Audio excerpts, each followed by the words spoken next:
Yeah, I was playing that. Welcome, everyone, to the Real. You good? Welcome to the Real Sports Talk Show. On the agenda today, man, there is a lot of decision making to do by the Cleveland Browns head coach Kevin Stefanski, who will be the quarterback for Week 1 for the Cleveland Browns. He has a plethora to choose from, man. A little bit of old school, and he has a little bit of new school on that in that quarterback room. Who will be the shot caller? Who will be the at the helm in September for the Cleveland Browns? And the New York Knicks, yes, they fire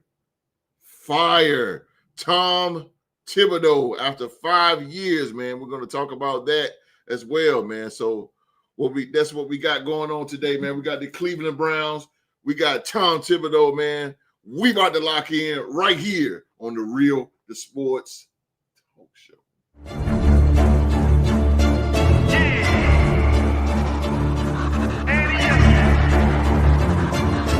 I can't accept the loss, I'm hard-headed. There's a little bit of madness to my method. Many falling off that fine line that I'm treading. I risk anything to be great, and I'm not letting nobody rob me of my victory. Number one, that's what I'm meant to be. When by any means, only thing that makes sense to me, I can make nice or make history. I got that dog in me, yeah. Turn me up. Big energy, got the crowd going nuts. I got that dog in me, yeah. Any up, I take on anyone. I don't need a one-on-one. I got that dog in me, yeah. I'm talking all bite, no bark. I could rip your squad apart. I got that dog in me. So what's up? Yeah. So what's up? I told her move over. Enough of that mediocre. I've been the man since cruising around in the stroller. I got ice in my veins like a cut in Minnesota. Why not show you how I'm built? Come a little closer. A lot of heart, been smart, aura gotta glow. We can restart, give head start, still get the same result. I'm about mine. Don't you get it confused? I'ma win again. Yeah, that's all that I do. I got that dog in me, yeah. All right, ladies and gentlemen, we thank you so very much for being here with us on this Saturday afternoon. Wherever in the world you are right now, thank you for allowing us to come through your screen via TV, iPad, cell phone, laptop, desktop, whatever you're using, man. Thank you guys for watching us through them, man. We are the Real Sports Podcast, and again, welcome to the Real Sports Talk Show. Around here, man, we talk about the hottest news, what's going on in the sports world today. And we are about the only podcast that actually interacts with the live audience, man. That's right. If you have any comments or opinions, put them in the live chat. Let's talk about them right here on the Real Sports Talk Show, man. I got the gang. I got the guys here today, ladies and gentlemen. This man is the day one, ladies and gentlemen. He has been here since the doors have opened, and he is continuing to be here. He is my Raider brother, part of the 3-time Super Bowl champion. I'm talking about my boys, the Las Vegas coming back at you, Raiders. Yes, sir. He is Oklahoma State alumni himself, representing also the comeback, I believe him, Charlotte Hornets, ladies and gentlemen. They're going to be back. They're going to be back. They're going to be back. It's gonna be some revive in Charlotte. I guarantee it.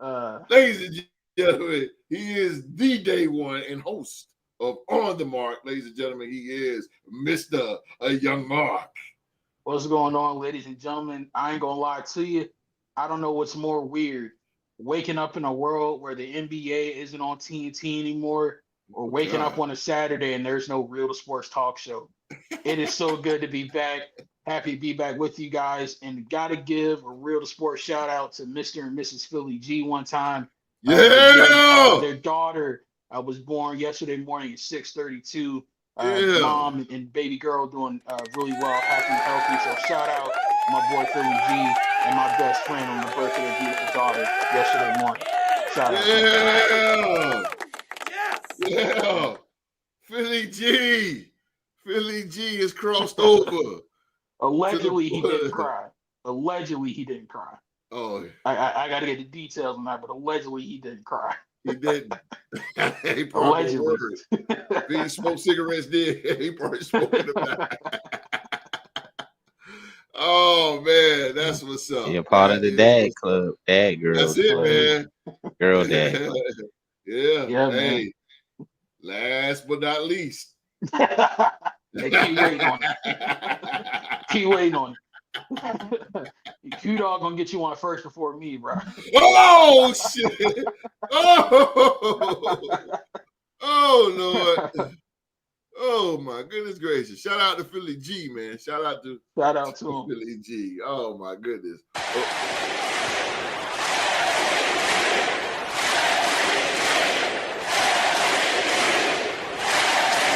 Oh, hey, it's not Shea Gilgis Alexander, man, ladies and gentlemen. It ain't him.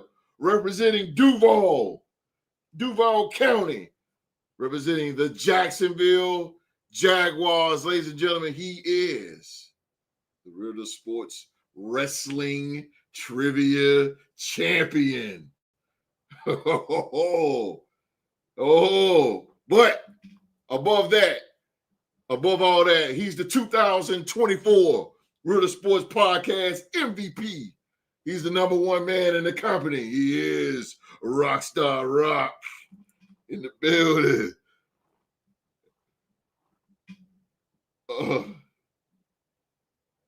Oh, you muted, Rock. My bad. It's a glorious day outside. It rained a little bit earlier, but the sun is shining. Things is moving slow and steady the way I wanted to, and things of that nature. And I'm happy to be on the show. Yeah, man. At least get it started. Let's go, baby. I got the number one guy. I got the day one. Philly G. There he is. There he is. We probably lastly it for you. Yeah. Philly G. Papa G. Oh man. What's his daughter's name? Yeah. What the daughter name? Yeah, you know what? He never. Come on, Uncle Mark. I don't know if I have permission to say it from the mom and dad. Oh, I got you. I understand. I got you. Okay. Yeah. Well, he watching. He'll probably put it in the comments. Yeah. But she do got a beautiful name. He won't break cake. Mrs. Philly G's been sitting on that name for well over a decade since she and I have been friends. So she came out with a very beautiful name. It rolls right off the tongue too. That's dope, man. I see it. I see it. You see it? I put it in the comment. You put it in the comment. That's beautiful. That is beautiful. My man. Philly Jizo. Yeah, man. Philly Jizo. That's what's up. That's what's up, man. That's what's up. Beautiful thing, man. My man. Those of you just coming on, man. Philly G is a proud father of a baby girl, man. Philly G. He is really flying high now. And you would never get any sleep again, Philly G. He already an insomniac as is, so he built for it. He built for it. Hey, look, bro, all your money is gone. If you need some advice, you better go to Rock. Rock got some girls, so hey, Rock got some girls. So. They go at it every day. Yeah. And it's crazy though, because they be competing and they act like I don't know. One baby girl can give me a kiss on the cheek, then she'd look at her sister and walk past, and my daughter, she come past. They both, it's competition, man. The kids, boy, tell you, she walk around saying she daddy's favorite to all the rest of them. So. Oh yeah, they daddy's girls. I had to do a Deion Sanders type ranking. Not Deion. I'm in that same realm as him with the kids, so I got started ranking now. What Triple H at? He upstairs chilling. He falling down the ranking a little bit, he has his days. Yeah, man, kids. Yeah. Gotta love him, man. You gotta love him. Gotta love him, Mark. Gotta love him. Hey, bro, you better tell Q-Dog that. I'm trying to tell you. Hey, Mark, the pressure's on. I'm trying to tell you, bro. Q-Dog gonna give you one before me. Oh, hell no. Hey, Mark, I'll put it like this, bro. You a GC, boy. Yeah. Deuce done caught y'all. Deuce in the game, too. At least let me get into my 30s first before we start talking about kids, man. I feel you. Hey. Father I time. at least want to see the Raiders win a Super Bowl first. The Hornets might win a playoff series before Mark have a baby. Buzz City. Oh, thank you guys for watching, man. All subscribers. We had 4,708. That's good odds, Mark. Yeah. We had 4,700. Put my odds on Mark. All on Mark. I got you, Rod. I got you. Ooh, I got you. We are well on our way to 5,000, man. 5,000. We are 300 away. Sir. 300 away, man. 300 away. Go tell 300 people to hit the subscribe button. We want 5,000. Tell Leonidas and his army to subscribe. That'll get us right. money. Oh. That'll get us All right, ladies and gentlemen, we're going to start the show off. And listen, why not start the show off with some UFL news? I'm talking about you're going to get the very best UFL news. Forget Fox, CBS, ESPN, all these other crap, man. I'm telling you, you're going to get the best right here, ladies and gentlemen, from our very own Young Mark, UFL news with On the Mark right here on the Real the Sports Podcast.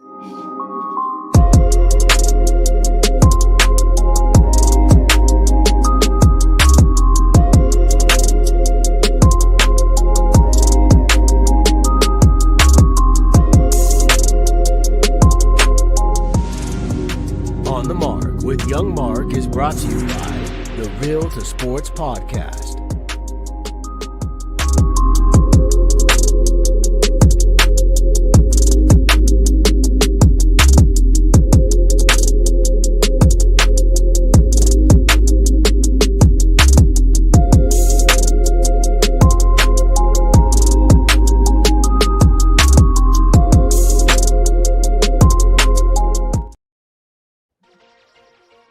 All right, ladies and gentlemen, welcome to another edition of On the Mark, the part of the Real to Sports Podcast where we kick things in a high gear and we bring you the latest and greatest from the world of football outside of the National Football League.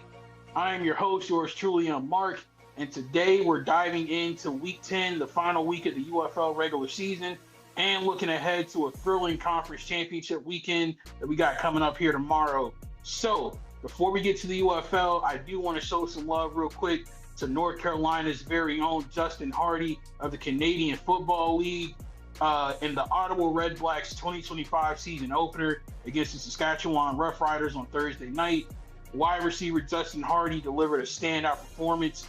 He recorded 8 receptions for 133 yards and a touchdown, leading all Red Blacks receivers in both categories. Hardy's touchdown came on a 27-yard reception in the fourth quarter, and he contributed very heavily to Ottawa's late game rally. Just like with the Pacers and the Thunder in the NBA, at the same time up in Canada, Ottawa had gotten behind a little bit. At one point, it was 31-7. They kept clawing, they kept coming back at it. Unfortunately, they fell short, but to go from 31-7 at halftime to finishing the game 31-26, my hat's off to Ottawa. They fought hard all the way till the end. For those of you who don't know, Justin Hardy's journey to this point is a testament to his perseverance and dedication. He hails from Washington, North Carolina. Shout out to the 252 one time. He walked on to East Carolina University in 2010. And even though he started off as a walk-on, by the end of his career, he earned a scholarship and became the NCAA's all-time leader in receptions with 387 catches by the end of his collegiate career. And he went on to play in the NFL for the Falcons and Bears before going up to Canada, where he has been since 2022. So shout out to Justin Hardy putting on for North Carolina north of the border. Oh, and one more note to make this story even sweeter. The quarterback who was throwing him the ball Thursday night, contributing to his great numbers and getting him in the end zone, was my main man, Drew Brown, former quarterback from the Oklahoma State University, baby. Go Pokes and go Red Blacks one time. Got to show some love to Oklahoma State whenever I can. Now, let's bring it on back to the good old USFL and talk some United Football League. Shout out Philly G. That man is almost as big of a football addict as me because he be following me everywhere I go. If it's Holy, NFL, hold on, he's Mark. with me. Look at the live chat. The live chat is off the chain right now. What Shout out we to got? everybody that's watching us right now. Appreciate it. Stay right here. Don't go nowhere. Don't Facts. go nowhere. Don't go nowhere. Stay right here. Stay right here. Oh, yeah. Go ahead, Mark. Since ahead, I got Mark. everybody's attention, man, let's go ahead and bring it on to the United Football League, the UFL. Week 10 wrapped up the regular season with some compelling games. Friday, May 30th, the St. Louis Battlehawks, cause law, we get it. They edged out the DC Defenders and their backups 13-8. They secured the top spot in the XFL conference, and quarterback Brandon Silvers, formerly of the Houston Roughnecks, he led the Battlehawks with 105 passing yards, and the defense held the Defenders to just 8 points. You have to give a caveat. My Defenders were playing primarily with backups and didn't really have anything to play for, so St. Louis beat us, but they were beating the second string, so don't get too ahead of yourself, St. Louis. You're still second fiddle in the XFL to the DC Defenders. We did have some history in that game, though. The DC Defenders claimed a UFL record. The very first safety in the history of the league belongs to the DC Defenders defense, so shout out to my Defenders. They will go on tomorrow to play St. Louis again for the XFL Championship. More on that in just a moment. Moving on, the Houston Roughnecks, man, they turned their season around. They beat the Michigan Panthers 19-12 to end their season on a high note. They went from being 1-9 last year to finishing 5-5 this year, and a huge part of that was quarterback Jalen McClendon, who delivered a stellar performance against his old team. Jalen completed 21 of 30 passes for 232 yards and 2 touchdowns, leading the Roughnecks to victory. Similar to Justin Hardy, Jalen McClendon's story is definitely one that needs to be told. It's a story of dedication and perseverance. And also, like my main man, Justin Hardy, Jalen McClendon is also a North Carolina native. He hails from the Queen City of Charlotte, and he spent his collegiate career mostly as a backup. He redshirted at NC State and then transferred to Baylor, where he started one game in his college career. That didn't stop him. He still had goals and aspirations of being a professional quarterback. He got on with the various spring leagues. He played in the XFL, and this year he seems to have found a home in Houston. And he's turned them around ever since he became a starting quarterback. They won 4 out of their last 5 games, and even got to knock off my DC Defenders when we were at full strength. So shout out to Jalen, shout out to Houston. It's going to be very interesting to see what happens to them this offseason with their coach, Coach Johnson. The UFL community, they will say like he's one of the worst coaches in the league. Like he never seems to know what he's doing. And when they were losing really bad, a lot of people blame him for it. But the more you get to see this man in interviews and the more you get to see the way his team responds to him, call me crazy. I know I'm going to get some flack in my UFL Twitter family, but I think Coach Johnson deserved one more chance to be Houston's head coach. Give him one more shot. Give him and Jalen McClendon one full season to start together. And I really think Houston might be in contention for the playoffs going forward. On the other side of it, on last Sunday, June the 1st, we had the Arlington Renegades. They dominated the San Antonio Brahmas 23-6 to end their season at 500 as well. Host's favorite professional quarterback of all time, the one he loves more than Rich Gannon, more than Jeff Hostetler, more than Derek Carr, more than Joe Montana, whoever. My main man, quarterback Luis Perez, he threw for 200 yards even and 2 touchdowns. The Spring King finished the season leading the league in passing yards at 2,298 yards and completing 71.6% of his passes. Oh, God. Now, here, you know the old saying, numbers never lie? Well, and I hate to say it, but in this case, they kind of do. Even though Luis Perez led the league in passing yards and completion percentage, There were a lot of games this season where Arlington could have won if he didn't have a boneheaded late game interception that cost him the game. Case in point, the game against DC. Like, literally, all he had to do was spike the damn ball and kick the field goal to send the game into overtime. He tries to throw an out route that turns into a pick six.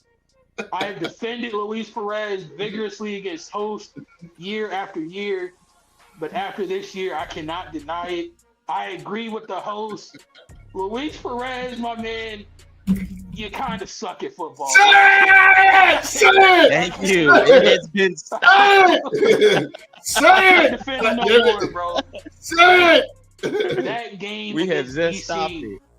that game against DC That really dude confirmed fucking it. sucks. I told you, bro. He is trash.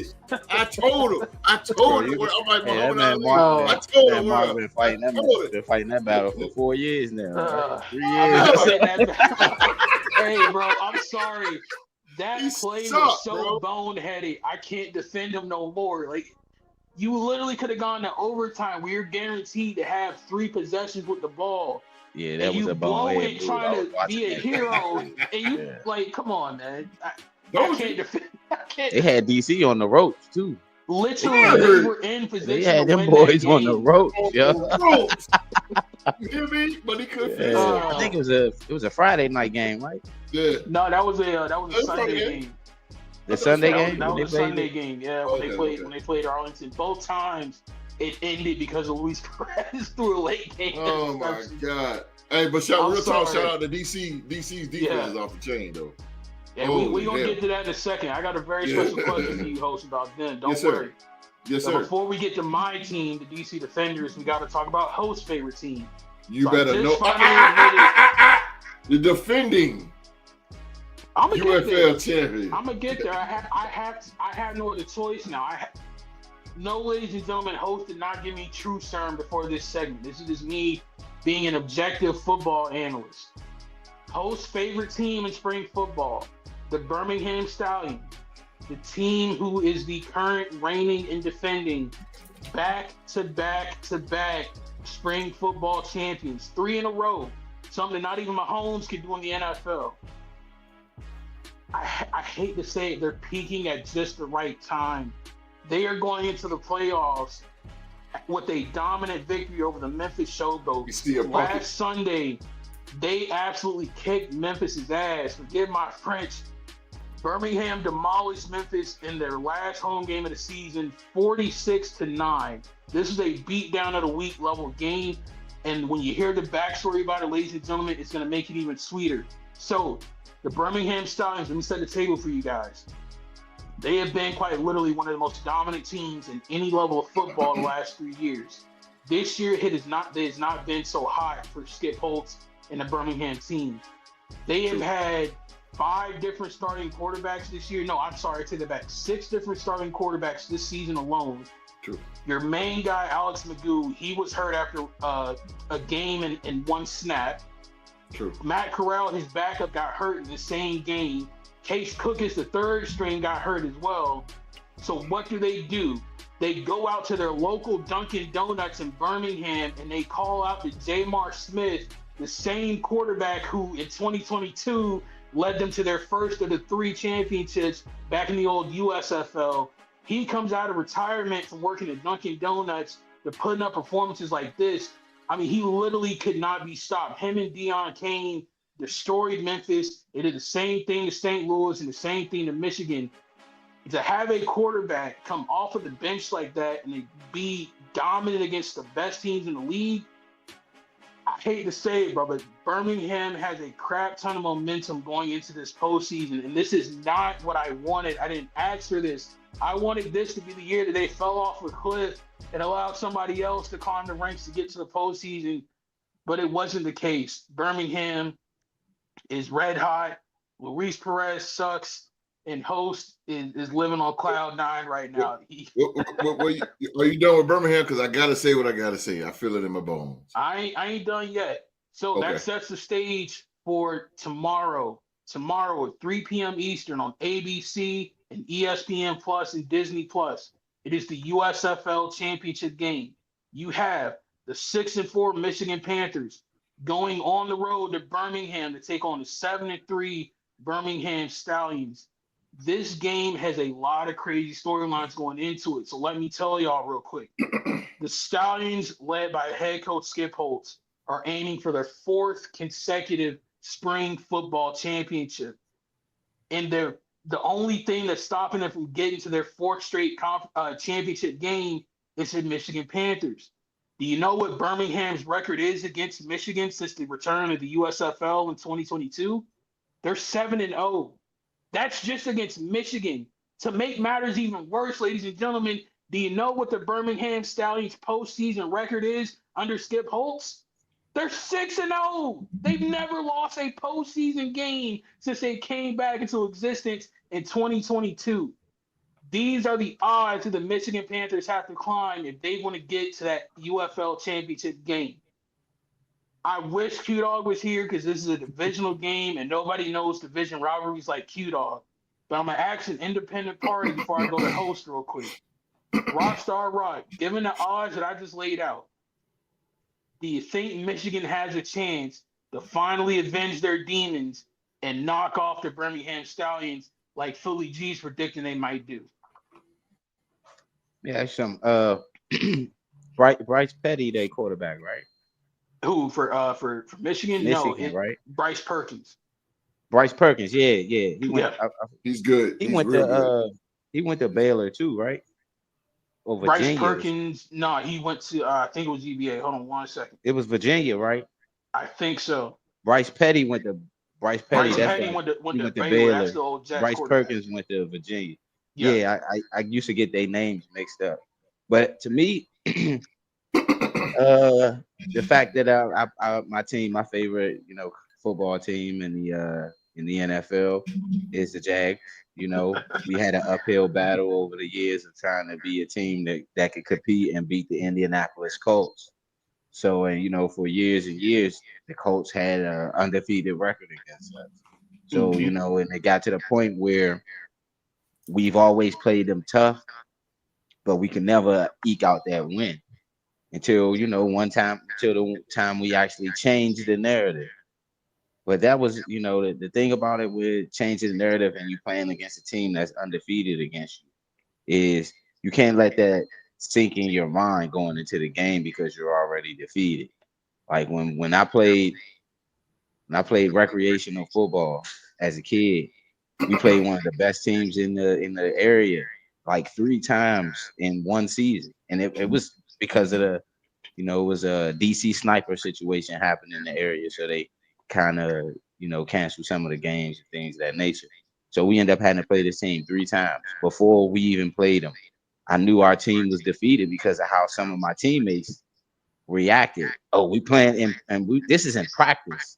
We playing this team again. We played them twice already. We playing them again. Mm-hmm. We already defeated. So my mentality to say for Michigan is don't come into that game already defeated. Because if they come in a game already defeated, Birmingham Stallions gonna go on and be 8-0 against them, right? Yeah, and then move to 7-0 in the playoffs. So yeah, don't come in there already defeated. You have a chance. That's the mentality. You made it this far to get into the playoffs. You have a chance. And that would be my simple message to them. Mm-hmm. All right. So now I go to the resident Stallion fan, the host. Host, you have a coaching background a little bit. What do you say to your team if you're Skip Holtz and you're talking to the Birmingham Stallions? I just laid it out. You're 7-0 against Michigan since 2022. You're 6-0 all time in the playoffs. What do you say to this team to keep them motivated so that way they're not thinking ahead and moving on to the UFL championship? Well, first of all, I will show respect to Michigan, and me as a fan, I don't take this team lightly. They have an MVP quarterback. That dude's Perkins. He is nice. And Michigan has a pretty good team, one of the best teams in the league. So I would say let's not go in thinking that we're going to destroy these guys just because we got home field. We need to execute is the thing. And Perkins is the type of guy you can't really put You can't really put a defensive blanket on him because he's that good. He is that good. I would say to the defense it's all about execution. Let's make tackles. Let's make tackles. And I would stay to play defensive against Michigan. You're gonna have to be really tight on that man-to-man coverage. I would not zone. I would not zone these guys because Michigan is damn good. I don't even want to play him, to be honest with you. I don't even want to play him because, like I said, that dude Perkins, man. I've seen him make chicken salad out of chicken shit, and he's phenomenal. He is the MVP, right? Or going to be the MVP. He's in the running for it. A lot of the experts have kind of written him off of it because he missed some time at the end of the season with an ankle injury. But yeah, when he was on the field, he was unquestionably the lead candidate for MVP. Yeah. So I mean, the guy is great, man. So like I say, if I was Skip, I show these guys respect, but execute at all times. We have to be from zero to all the way to zero. From first quarter to fourth quarter. Stay focused. Execute. And at the end of the game, we will get it out. There it is. So my unbiased opinion of this game, it's literally the spring football version of Buffalo and Kansas City in the NFL. It's like no matter what they do, Buffalo just can't seem to beat Kansas City when it counts the most. And that's kind of how Michigan is against Birmingham. I've seen every game that they played since the rivalry got renewed. It's always close. It's always down to the last second. And it's like Michigan will play phenomenal for like all but the last 60 seconds of the game. And then they find a way to lose to Birmingham. But that's historically.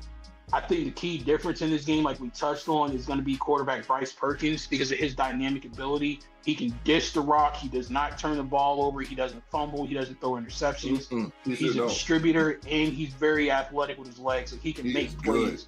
Yeah. Right now on the injury report, he's listed as questionable. He hasn't played in a couple of weeks because of his ankle injury. I think that if he plays and if he's close to 100%, he could be the reason why Michigan finally gets over the hump and beats Birmingham.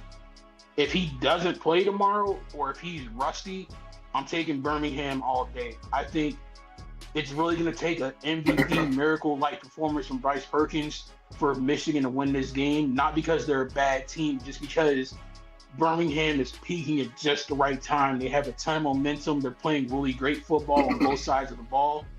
And to be able to have J.M.R. Smith as your starter again, and then have Case Cookus and Alex McGough as backups. Yeah.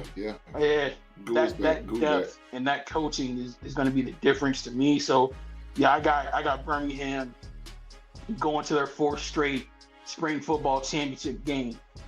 So, moving on to the other side here, we're almost done, ladies and gentlemen. Appreciate you hanging in there with us. So, going on to the XFL Conference Championship game, you got DC going on the road to St. Louis. DC is 6-4 on the year. St. Louis is 8-2. This game is at 6 p.m. Eastern tomorrow on Fox. And the Battlehawks, they have the best record in the league at 8-2. And even though they lost their quarterback Manny Wilkins to an Achilles injury earlier in the season, they haven't really missed a beat. Their defense plays really well. They have the best running game in all of spring football. So Jesus, do they? They're going to be a problem to handle. But DC, on the other hand, isn't a slouch either. Speaking unbiasedly here, DC, even though they're 6-4, they're still a really good football team. They have the best passing attack in the league. So I'm going to go to Rockstar Rock here real quick with the question. Would you rather have an offense that can run the ball extremely well consistently throughout a game, or would you rather have the top passing attack in the spring football league? What would you rather have, running or passing? Well, that's simple. I'd rather have the best running team in the league because you're controlling the game. Passing, I mean, you gotta necessarily have the protection. You know, anything can happen. The guy can slip on the route, anything of that nature. There's so much variables within the passing game that can lead for it to be inconsistent at times. Whereas though running the ball, all you have to do is make sure Make sure the lanes is clear. You got your blocking assignments. You hand the ball off nice, and So I think because having a good running team allows you to control the clock in certain ways, and it allows you to also be balanced. With a team that is a pass heavy team, as we've seen in the NFL in the playoffs, them pass heavy teams, they don't get that many possessions in the playoffs to be able to have that much of a potent offense. They have to rely back on that run game and then mix in the passing game to become balanced, because in the playoffs, everybody is honing in on what you do best. And Absolutely. like you said, St. Louis, what they do best is their run game. So as DC, as you know, DC is going to be, their mentality is to stop the run game, but they also got to also have a balanced defense. Don't just Absolutely. think going to stop the run game. Have a balanced defense. That way that you also know that on the back end, if they do a play action, your safeties ain't coming too far up. They Absolutely. still Absolutely. backing in good coverage, Absolutely. to where as though it doesn't take any, it doesn't take any points away from you. But Mhm. my mentality would run game all day, because it's Mhm. easier for you to game plan. Mhm. All Mhm. right. It's easy for your offense to be able to matriculate down the field if you know, okay, the first 3 plays we may run the ball. Then Mhm. if depending on how yardage, we can pass it. That's how I feel. The run Yeah. game always opens up the pass Yeah. game. Yeah. I'm Yeah. not mad at that. So going on the flip side, for every action, there's an equal and opposite reaction. So I got to go to host my defensive guy real quick. Would you rather have a St. Louis style defense where you're not going to make a whole lot of splash plays, but you're going to do the consistent things consistently? Or would you rather have a defense like DC where they might give up some runs, but they're very I forget the word. Opportunistic. They're the ultimate opportunists. Thank you, Rob. Yeah. And Saturday morning comes some slack. But but their defense is very good at getting takeaways. They force a lot of turnovers, a lot of fumbles. They get a lot of interceptions. The caveat to what Rock just said with St. Louis's offense being so much run heavy, their quarterback Max Duggan, when he does throw the ball, he's got a beast of a receiver in Hakeem Butler, Whew, easily the dude, best receiver in all of spring you ain't football the kidding. last 5 years. You ain't kidding. Hakeem Butler is a problem. He is. But with Max Duggan, every time he throws the ball, he tends to throw interceptions during the games. So knowing that, host, which defense would you rather have? The team that's going to get the takeaways and have a quarterback who gives a lot of takeaways, or the defense that does the consistent things consistently? Well, first of all, the MVP, he hit it right on the head with the running game, and I like his approach to what he said about the running game with the clock. That is perfect. But I really have the utmost respect for DC's defense, and because they really put the cuffs on my Birmingham Stallions when we played. They put the cuffs. They was a problem. And shout out to Greg Williams, former NFL head coach and defensive coordinator. Greg Oh, Williams he's believes. gone. It's his son running the defense now. Greg Williams left after week 2, so Oh it's damn. his son doing the thing. Oh okay. So that being said, it's the chip off the old block. So because it looks like it stays in the family. They're all the Williams, Greg Williams, and like his son is zero blitz. And Yep. and that's the thing about it. He believes, and it's like his son too believes in the blitz. And to me, man, DC has got some of the best defense I've seen since this league has started. They are relentless. They are hungry. Fourth down. I think one time they led the league in fourth down stops. The DC defenders, like they are great at it. I rather have that defense. And I know I'm gonna jump on the other side of the offense real quick. Go ahead. Tamu, oh man, that Jordan dude, Teamu. man, that dude wears his heart on his sleeve, dude. That dude right there, he is to me the comeback kid, the John Elway of that league. You cannot count this dude out. He will play from 0 to 0. Like he is like that. And I like the coach that DC has. I really like DC in this game. I really do. Okay. I think they are really tough, bro. They are really tough. But to go back, man, that defense of DC, they have my utmost respect because they really shut us down. We could not do nothing we could not do nothing. Greg Williams we go left, they go left. We go right, they go right. We try to go up the middle, they go up the middle. They was there every single time. I got utmost respect for DC in this, and hopefully we'll see each other in the championship game. Facts.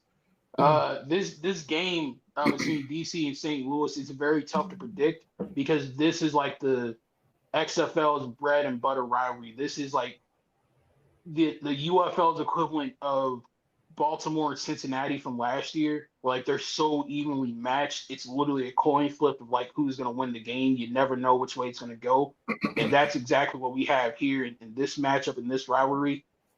I can't really pick this game, not because I'm trying to chicken out, but it's just like my inner fan is a DC fan, so I really want DC to win. Because I feel like DC would match up really well against either one of the teams from the USFL conference. But as a fan of the UFL, as a person who wants to see the league succeed overall, it would be so much more beneficial to the league to have St. Louis playing in the championship game in their home stadium in front of their home fans, because St. Louis, throughout the history of spring football, has been the most consistent fan base anywhere. They've literally never had less than 29,000 fans at a game since they come back in 2020. So if you put the Battlehawks in the UFL championship game, no matter who they're playing against, I have a feeling a lot of people are going to turn out for that game, and that's good optics and a good thing for the league. So that's why I'm like kind of torn between like, I can't really pick this game, not just because of the play on the field, but because of the results afterwards, because St. Louis's arch rival in DC wins this game and they're playing next week for the UFL championship in St. Louis, are people going to show up? And the last thing you want to do is have a championship game broadcast to the world and it's an empty stadium. You know what I mean? So Yeah. That's why I'm really torn on that, and I don't really know which way to go. But either way, we're guaranteed to have a really great weekend of UFL football. All goes down tomorrow. Birmingham and Michigan goes down at 3 p.m. on ABC, ESPN Plus, and Disney Plus, and then at 6 p.m. on Fox. You got the XFL championship game between the DC Defenders and the St. Louis Battlehawks. Now, as we close here, this edition On the Mark, we appreciate you guys being here with us. I do have to get serious with you guys for a moment. It is the month of June, and June is Men's Mental Health Month. And if you know me, ever since Host has given me this platform on the podcast, I've used it to shine some light and further the conversation about mental health, especially amongst all of us men. And recently, the sports world lost an icon. If you're a sports fan like me who grew up in the 2000s, then I'm sure you remember ESPN Sports Science, created and hosted by John Brinkus.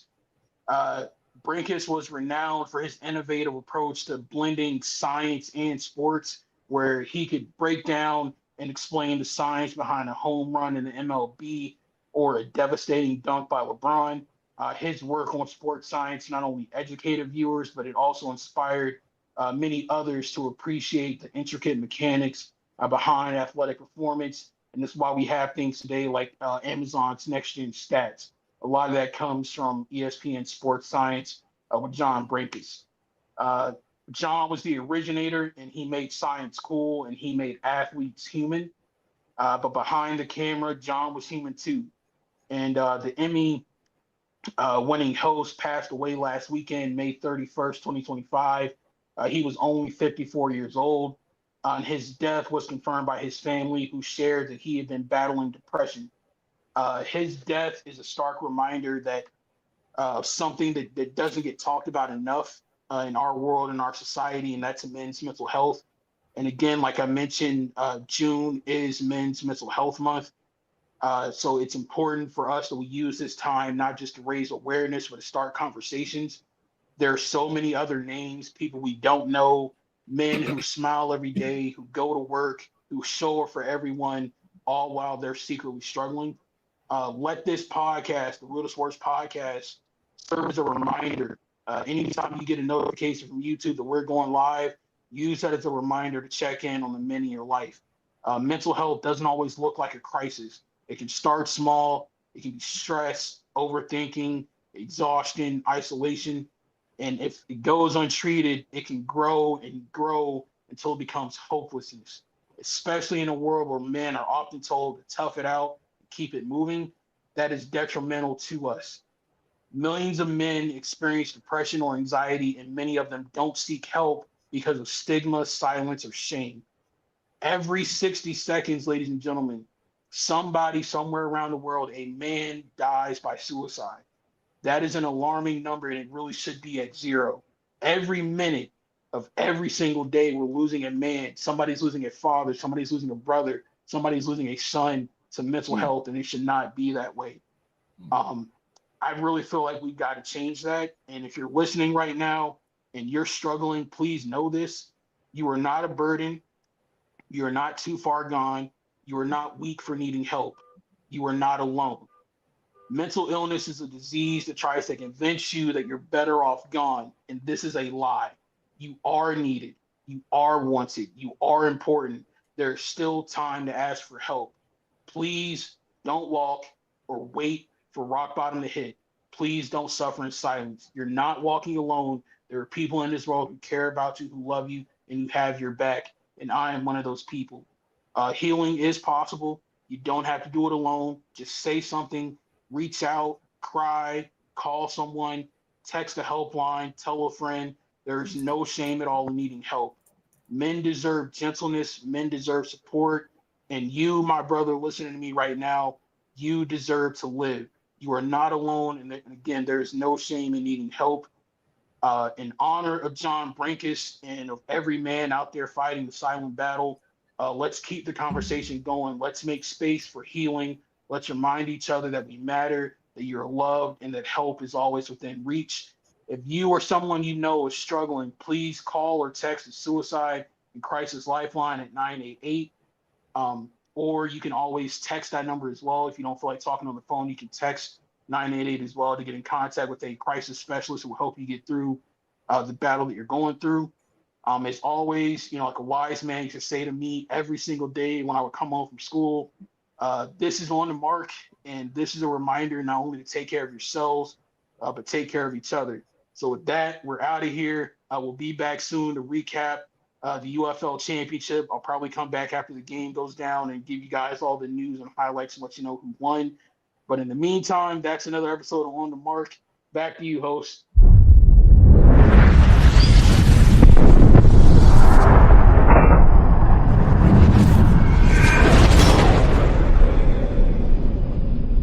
On the Mark with Young Mark is brought to you by the Real to Sports Podcast.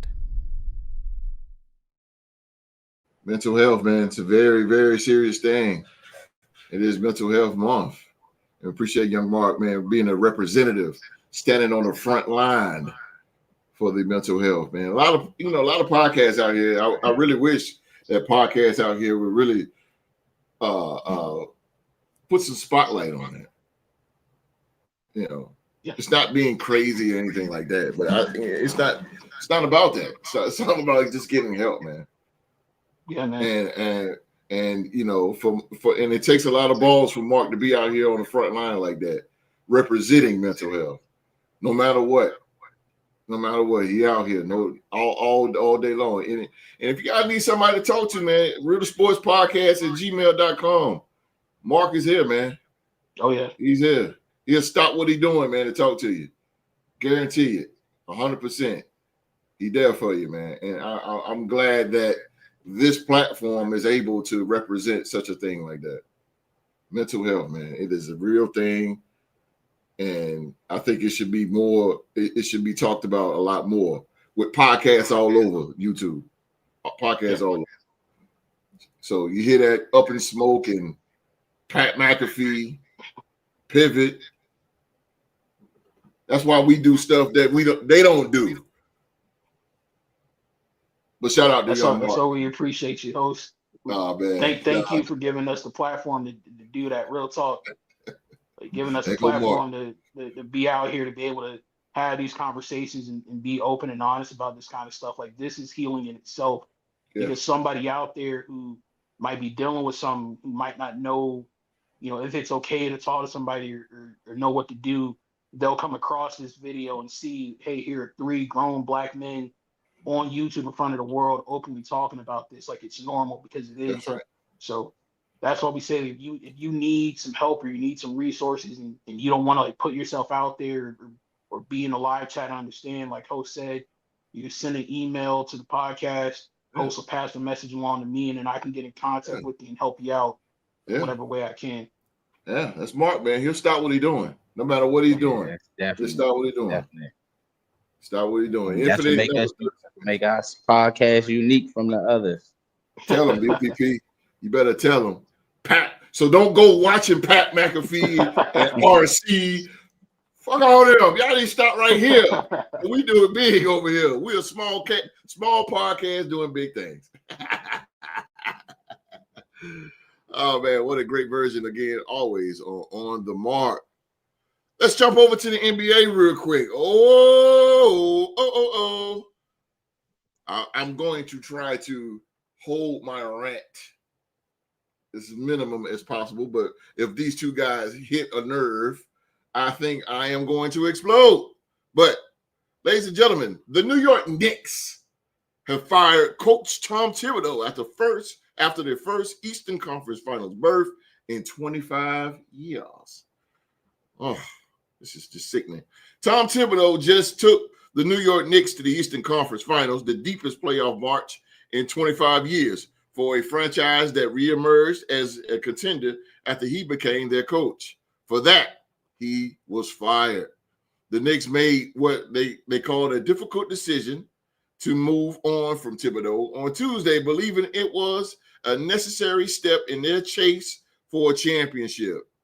We said this, and I quote, "We can't thank Tom enough for pouring his heart and soul into each and every day of being the New York Knicks head coach. He led us not only with class and professionalism for the past 5 years, but also to tremendous success on the court with 4 playoff berths and 4 playoff series victories."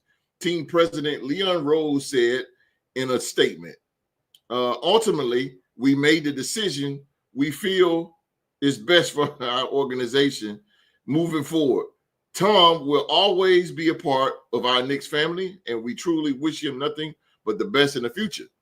The Knicks were eliminated by the Indiana Pacers with a loss in Game 6 on last Saturday night, falling 2 games short of their first NBA Finals appearance since 1999. Thibodeau was then asked what the Knicks needed to do for this summer going forth. And I'm going to stop right there. And let's start this thing off with the MVP. MVP. Yes, sir. My gosh. My gosh, bro. Here's the question. Did the Knicks make the right decision by firing Tom Thibodeau? Yeah, they made the right decision. Tom Thibodeau should have been. I feel like he should have been fired last year because his style of coaching is what caused them to what caused them to lose to the Pacers last year in the conference semis. Jalen Brunson got hurt because of that, because of his rigorous playing, his coaching style of having his starters play heavy minutes. You know, he doesn't rely that much on his bench in the postseason. You know, majority, if you look at the Knicks during the regular season, them guys that were sitting on the bench in the postseason played more in the regular season than they did in the postseason. That's ass. I mean, excuse the language. That's ass backwards a little bit. You're at least supposed to have it balanced. If I'm gonna have my bench play in the regular season, I'm damn sure gonna make sure they play in the postseason because it gives guys a better mentality. It's a team sport. It's just not the 5 guys that are your starters. You need them guys that come off the bench to win you games. The others, as the professionals say, the others, the guys that come off the bench. So I feel like it was the right decision because I don't think Thibodeau his coaching style don't fit veteran basketball team. Guys that are superstars or a team that has a veteran balance or a championship mentality win it. He needs to be coaching a young team that is trying to make a name for themselves. That way, because them young guys can run. Them young cats can in the NBA gonna be able to run up and down all the time. Especially because let's look at how M.A. Udoka had Houston playing. Very true. Very true. Look how Oklahoma City Thunder came out of nowhere, and now they in the NBA final. That style of play, that defense, and plus, I just feel like it was a lot. They say it was a lot of things with the players said to them behind the scenes, and the management felt as though that. The management said that they felt as though like after the game, they knew then we're gonna have to go in a different direction because the Knicks lost to the Pacers 2 years in a row. They didn't even do that when Reggie Miller was playing for the Pacers. The Knicks dominate. A lot of people Reggie Miller had that 30 for 30 because of that one game, but the Knicks dominated the Indiana Pacers throughout Reggie Miller's tenure playing there. And this is the first time I think in this rivalry between the Knicks and the Pacers that they lost back-to-back playoff series to a huge rival. And in the fashion that they lost to, like not, like literally like going out there and not giving a day off in like game 6, I believe. They got destroyed in game 6. So I just think, man, it's time for a new regime in the Knicks. The Knicks are they're not a team that's an organization that is playing just to get into the playoffs. They're an organization now that is contending to try to win a championship because they ain't won one since 1972. That's very true. Like you said, the last time they played in the championship series was 99. You know what I'm saying? And they lost that series to young Tim Duncan and the Spurs. So, it's the writing's on the wall with New York. And I look at it this way as being a Celtics fan. I'm happy because of the simple fact is don't count your eggs. What isn't it a saying? It's a saying. Yeah, don't count your eggs before they hatch. Yeah, don't count your eggs before they hatch. It's true. Like I think downtown New York was having a parade or whatnot after they beat the Celtics and you swear they won the NBA title. Thank you. Now what they doing? Yeah. So a part of that is them being humble. The fan base needed to be humbled, and the organization came to that situation where firing Tom Thibodeau was the right decision because they want to contend. They got some of the best attendance in the NBA, whether they winning or losing. They fans come out, pack the Madison Square Garden, whatnot. So, and then they got a good guy in Jalen Brunson. They got a good nucleus. They got a superstar. And, I don't know how that's going to turn out. When your superstar going to bat for your coach and y'all still fire him, that just goes to show that, the means outweighed what everybody else, what he felt. So that's my take. Okay. Mr. Day One, the New York Knicks, man, they fired Tom Thibodeau. Did the Knicks make the right decision by firing Tom Thibodeau? I just want to say, at first I was going to say no, but because of the brilliant NBA analyst that Rockstar Rock is, he convinced me otherwise to say yes, and he literally just changed my mind. I say from a basketball perspective and from an individual perspective of the New York Knicks, they made the right decision for their organization based on everything that Rock just laid out so eloquently. But bigger picture, like not just looking at the Knicks exclusively, but looking at the NBA overall, they're contributing to what's becoming a very bad problem throughout the NBA and really throughout sports, in my opinion, but especially in the NBA. I think it's really crazy how year after year after year now we're seeing all these teams fire these coaches after they've accomplished a whole lot for their team. And hold on, Mark. Street, what's up, Street? What's going on? Oh, snap. Oh, snap. What's up, Rock's Street? favorite rival. Out of nowhere, huh?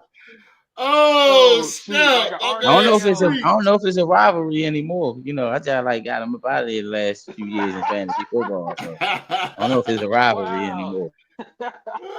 My man, Street, man. What up, Streets, I see you in Street? the morning, my boy. That's my dude. Streets is in the building. Yes, sir. That's Yes, his sir. favorite Y'all still day. go fishing? Yes, sir. Oh, that's what's up. That is made my day, man. What up, Street? See you in the morning, Streets. How about them My man. Cowboys, Street? But no, just like getting back to the NBA real quick. I Yeah, think yes, sir.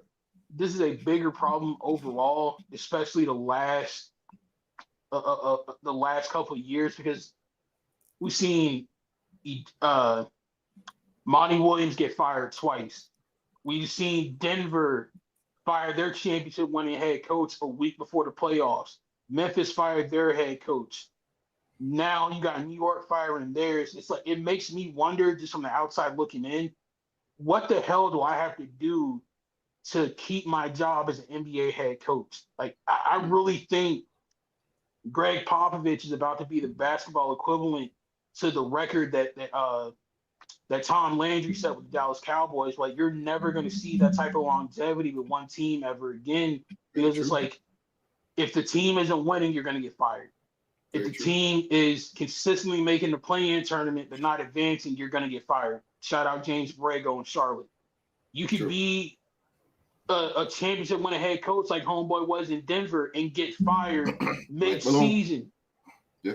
You could be Monty Williams and get all the way to the finals and be gone a couple years later. So, like, what is the standard? Like, do I literally have to become Steve Kerr and win a championship every freaking year in order for me to keep my job? Because that's literally where it's heading, and that's not, in my opinion, that's not a realistic formula for success for any sports organization. Unfortunately, you're not going to be the Birmingham Stallions and win every single year. You got competition. Other teams want a championship too, so they're going to get better. So, in my humble opinion, it was a bad move for the league, but it was the right move for the Knicks. Somewhere, Adam Silver needs to get with these owners of these NBA teams, like figure out, okay, I know y'all have complete control and y'all can do what y'all want, but there needs to be limits on how long y'all can fire these coaches or how many times you can fire a coach within a certain period of time. Because for Tom Thibodeau to get fired after being one of the final four teams in the whole dance, that's just kind of weird to me. But in a positive note, going forward, looking at the future with the Knicks, Rock said something earlier about the Knicks needing a coach who can coach a young team and help them find success and build a winning culture that's going to last for years in New York. I happen to know a guy, and I'm not sure if the two of you have either heard of him before. He's a free agent head coach. He's really, really good at developing young talent and building a winning culture that's still being felt by his former organization to this day. And best of all, when you hear him talk, he's got one of the thickest New York accents you've ever heard. I'm talking about Mark Jackson. If I'm James Dolan in the Knicks, I'm hitting up Mark Jackson right now, because if anybody can help bring this young nucleus together and help them figure out what kind of basketball team they're going to be and what kind of culture they're going to have, while also not sacrificing their ability to win games and consistently be in the playoffs, go with Mark Jackson. Let him have the reins, but let him hold on to the job for a good while. Don't bring him in only to fire him within 3 years of you hiring him. You know what, Mark? I think you made a good point with that. Mark Jackson would be perfect. But I'm going to have to be the odd guy out of this here, because I think this right here was a terrible decision by the New York Knicks. I think it's a very disgraceful, unbusiness-like decision by the New York Knicks. Street said, Mark Jackson, you don't think time has passed him by? Yes, a little bit. Homeboy used to be Boogie Cousins' head coach, George Karl. That man, old as dirt, and was still getting opportunities in the league. Yeah, like, come on now. That's true. It's true. Mark Jackson has passed by, but he hasn't had his fair share of coaching yet. Like years. He ain't put that work in yet. So Mark Jackson he's would like be perfect. basketball's version of Dick Vermeil, in my opinion. Yeah, I agree. The time If Dick goes JJ he still Redick got a got lot a left in the tank. JJ Redick got an opportunity, Mark Jackson deserves an opportunity. Exactly. And Mark Jackson is still with the times. You know, that so Golden State Warriors dynasty wouldn't have been a dynasty had he not been their head coach. Yeah. But the New York Knicks, to me, has made a disgraceful decision. I just read that this guy has led these guys to the playoff. I mean, they had a tough road, the New York Knicks. They beat a very scrappy and young Kay Cunningham is a dog. And they beat the Detroit Pistons. They came out of that. They beat the defending champion Boston Celtics. Injuries, but hey, it is what it is. And then you face the Indiana Pacers. And, they lost to them. But the thing is, the journey with the Knicks, they had this great journey, but Jalen Brunson is still the only guy that they have scoring. You cannot win a champion, like Street said. You cannot win a championship with a point guard like that just by itself. I think we all know Tom Thibodeau is a defensive guy. That's all he's about is defense. But the president, which is what's his name? Let me get his name right because I think he's the goddamn idiot in this. Not Dolan, but the dude who released a statement. Dolan is the owner. Yeah, Rose. Talking about Leon Rose. Leon Rose bring in Karl Anthony Towns, who is no defensive guy whatsoever. So guess what? He don't fit the head coach's scheme. Karl Anthony Towns is a scorer. Karl Anthony Towns is 6'16", 7 foot point guard. That's what he plays like. He plays like a point guard. He plays like a guard. And I don't like that shit. And I think that he brought in Rose. I think he brought in Rose to really mess up the whole New York Knicks function because I mean, come on, man. Karl Anthony Towns is not what I mean. Don't get me wrong; he's a phenomenal basketball player, but Jalen Brunson needs more help. He needs more help. Mikal Bridges, we thought that was going to be something, but come on, truth be told, he's a Villanova guy. Mikal Bridges is a defensive guy. He's not a scorer. That's what the Knicks lacked. They lacked in scoring, and Rose did not go out here and get enough personnel for the New York Knicks. That's why they got mauled by the Indiana Pacers, because one thing about the Pacers, they're just too deep. Now, I'm gonna get on Thibodeau, because Thibodeau, he got to understand that this is 2025, bro. You just can't rotate 7. You're gonna have to go all 11. You're gonna have to go it. And that's the success of the Indiana Pacers and Rick Carlisle. Rick Carlisle gets it. Rick Carlisle plays his whole entire bench. That's the problem with the Knicks. They putting too much pressure on Jalen Brunson. Jalen Brunson is a scorer. Jalen Brunson is great, but he cannot do it night in and night out. He cannot do it. He cannot. You don't have the personnel. Josh Hart is not a scorer. Mikal Bridges is not a scorer. It's not. Karl Anthony Towns, he's only going to get you so much. He's only going to play, 30 minutes a game. He's a big guy. He get outwinded. I think they shouldn't have fired Tom Thibodeau. The thing about Tom, and that's the problem, y'all, what's going on in sports. There's no continuity. There's none. Yeah. Like Mark said. Mark said it best. There's no continuity. Greg Popovich was the perfect example. But there's no continuity now. You lose, you're fired. We just said that. Frank Vogel, Mike Budenholzer, Mike Malone, what's his name? You just named him, Mark. James Borrego got fired from getting into the play-in but not winning. The Pistons old coach. Monty Williams. Twice. You see what I'm saying? There's no continuity. And in the NBA, it's starting to look, it just looked disgraceful, bro. These coaches. Detroit head coach now got fired last year from Cleveland. See? You see what I'm saying? When what's his name? The dude used to be in Detroit, he used to be in Toronto too, Dwayne Casey. He got Yeah. fired the same year Casey. he won Coach of the Year. He won Coach of the fucking year, and they got rid of him. Yeah. Tom Thibodeau needs to stay there. He's been there 5 years. Rome wasn't built in a day, and he is now taking them now to higher heights. With still, I ain't gonna say they're a bad team. They just don't have the personnel. But look where he took them. Coaches need to stay with teams so they can grow together. They cannot grow together when you lose and then you're out. Guess what? Now Tom Thibodeau is going to go somewhere else and he's going to be successful. I don't understand it. You don't fire the coach. You think the Knicks? Huh? Go ahead, host. No, I was asking. Do you think the Knicks should have traded for?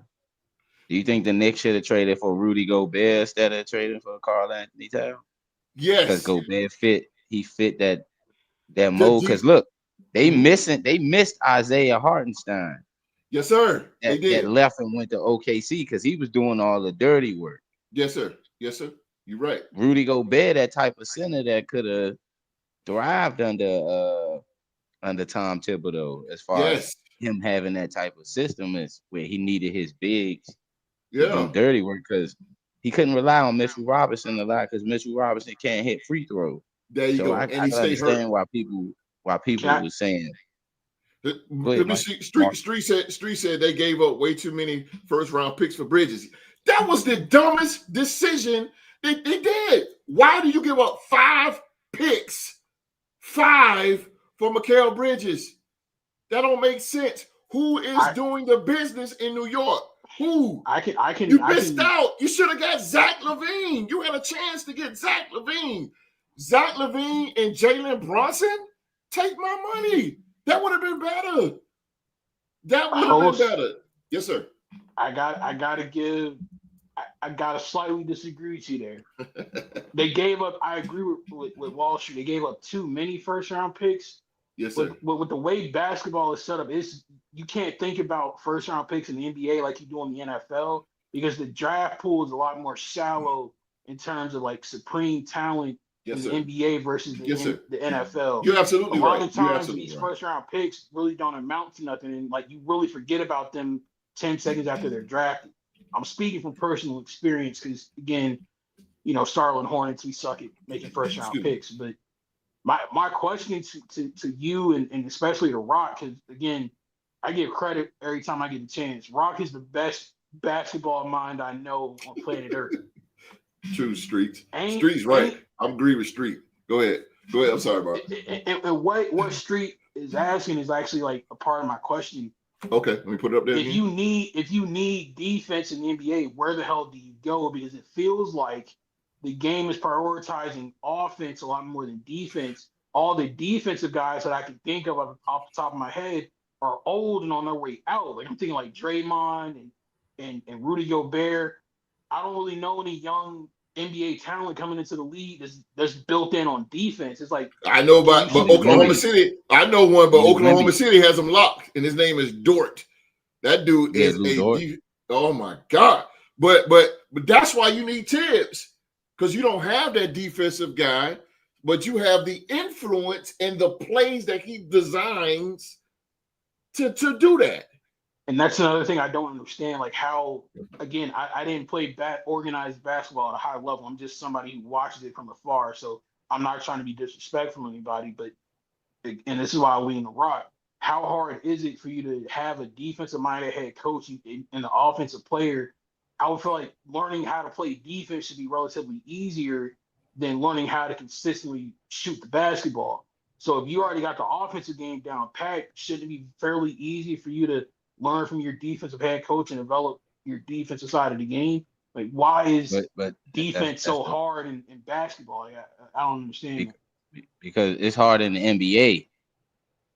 You don't see this type of mentality. You don't see that type of mentality coming from defensive head coaches that are in college because they can actually play defense in college. In the NBA, the offender is guaranteed a good amount of space. And the way they call the games nowadays, and the superstars, they get these type of calls. They created it where the game is you have to give so much space to the offensive player. So that's why, like a defensive-minded head coach, he can't necessarily coach that way, because in order for you to win the game in basketball, your guy who's a defensive-minded player, he's got to also score points as well. So I mean, I get what Wall Street was saying about Rudy Gobert, but what I was saying is Rudy Gobert fit that mold because all you have to do is set screens and rolls for him and go lob for dunks, and he's a better free throw shooter than Mitchell Robinson, who they were saying that needed to be in at the same time as Karl Anthony Towns. That was. And Mitchell Robinson is very injury prone as well. So that's the thing. Gobert, I look at it like this: when the last time we seen Rudy Gobert hurt? Come on, for a length amount of time. Come on, Rob. Come on now. He been job like I can't. You can understand it, man, about whether or not he should have won 4 defensive player of the years and things of that nature. I get that, but consistently, the brother's durable. He's reliable. Yes, sir. Karl Anthony Towns may give you scoring, but brother was coming up a little zesty. Yes, sir. In the playoffs. And short at the same time. You know, he was having some terrible numbers out there. Whereas though you don't have to game plan for Rudy Gobert like they didn't have to game plan for Isaiah Hartenstein. Isaiah Hartenstein got the offensive boards. He kept it, and now with the way that they're orchestrated, you got Josh Hart, DMV native. You got Josh Hart doing all of the dirty work. He ain't got nobody doing dirty work with him. He said, great point, Rock. But whatever happened to the players that could defend and be Jordan? What happened? But that era's done. That era's done. There's two-way players, but look at the teams that got the best two-way players in the league. Yeah. Jason Tatum and Jaylen Brown play for Boston Celtics. They are considered one of the 2 best two-way players in the league that will give you offensive buckets, and they will lock up on defense. Absolutely. It's not that many guys. Anthony Edwards, maybe when his mind is focused, he can be that two-way player. But on the Knicks did their best two-way player was OG Anunoby, and he would come up. He was inconsistent, or Josh Hart. But Hart had to do all of the dirty work on the offense, so it's a lot to take in with how you build a team with a defensive-minded head coach. And they built it right because their main guy, their closer, was Jalen Brunson. But the guys around them was too inconsistent. And I agree, they did give up way too much for Mikal Bridges. They gave up too much, bro. For him to have this weird situation where he changed his shot, and then sort of a lot of things. I just felt like it was some guys that they could have. It was a guy that they could have got for them and kept some of those first round picks. They could have used Zach LaVine. I'm telling you, they could have used them draft picks for free agent capital. Like, you know what I'm saying? There's probably they could have used it for free agent capital. Them first round picks that they gave up for Mikal Bridges, they could have used it to get a superstar. Like now, they talking about Kevin Durant want to come to the Knicks. Now, what do you have to give the Phoenix Suns if they want to do a sign and trade for Kevin Durant? Oh, you pretty much gonna be sending back some of the people. You gonna send back Mikal Bridges back to Phoenix? Exactly, you gonna send them back. Can I speak on that just really, really quickly? Sure. Why the hell not? I'm not trying to be disrespectful at all, because again, I didn't play organized basketball on a high level like that. What the hell do y'all still see in KD, bro? Like, to me, KD ain't got it no more. It's like he either hurt all the damn time or he's always in a grumpy mood and always wanted to quit on you and leave you in the middle of the season. It's nothing, I don't think Mark. he got it like that no more. He still has it. It's just not with the right team. It's just not the right team. That's very true. The 3 teams he done played for were teams that he personally chose. He chose to go to Golden State. He chose to go to Brooklyn. He chose to go to Phoenix. As you can see, Golden State was the team that he mostly flourished on. That was the perfect fit for him. But now your ego is getting massive that you're the guy, because we know Steph Curry, that was Steph Curry team. So now you want a chip, you got 2 chips out of that. Okay, now your ego is massive. Now you ready to go. I'm ready, man. I'm this, man. This Steph Curry team. I'm ready to go lead my team. I got what I wanted. Now I'm going to go lead my team. But it ain't working. This is 2025. Everybody's teaming up against each other. Everybody's teaming with each other. That's why the Knicks, they need to follow that suit and team up with each other. Stop firing coaches and team up. You better get somebody that's in there to help Jalen Brunson. They better. You're going to have a banged up banged up point guard. He's going to be banged up. Didn't he take a pay cut to allow them to get extra help for him? He did. He did take a pay cut because he was due for a supermax, and he chose to take less money. He chose to take a level under the supermax so they could be able to build a roster, have cap space. But the thing, to answer your question, Mark, about Kevin Durant is he's still a superstar in the league. And on any given night, the reason why he is who he is because there's a lot of guys in the league that still can't outscore him. But he may not be the guy. He may not be the leader of your team. That's the thing that he's getting a lot of flack from. He's kind of like in that Kevin Durant, I would say, he in that box with like Paul George, if you understand what I'm saying. Paul George has all this hype, but he gives you only so much. Whereas though Kevin Durant, his hype speaks volumes because he's did it on a bigger stage, dominated the Olympics, dominated in the finals, to where as though that people were saying, damn, is this really Steph Curry team? Because Steph Curry couldn't the Warriors couldn't dominate Cleveland. Them first two playoff finals appearance like they did when Kevin Durant was there. So I mean, I do get what you're saying though. The brother ego got a little big a little bit because now it seems like since he left Oklahoma City, every stop that he's been to outside of Golden State, he hasn't been the same guy. And I feel like maybe that hunger has left a little bit. Maybe he's closer to retirement than a lot of people may know, because he did say he wanted to retire at 40.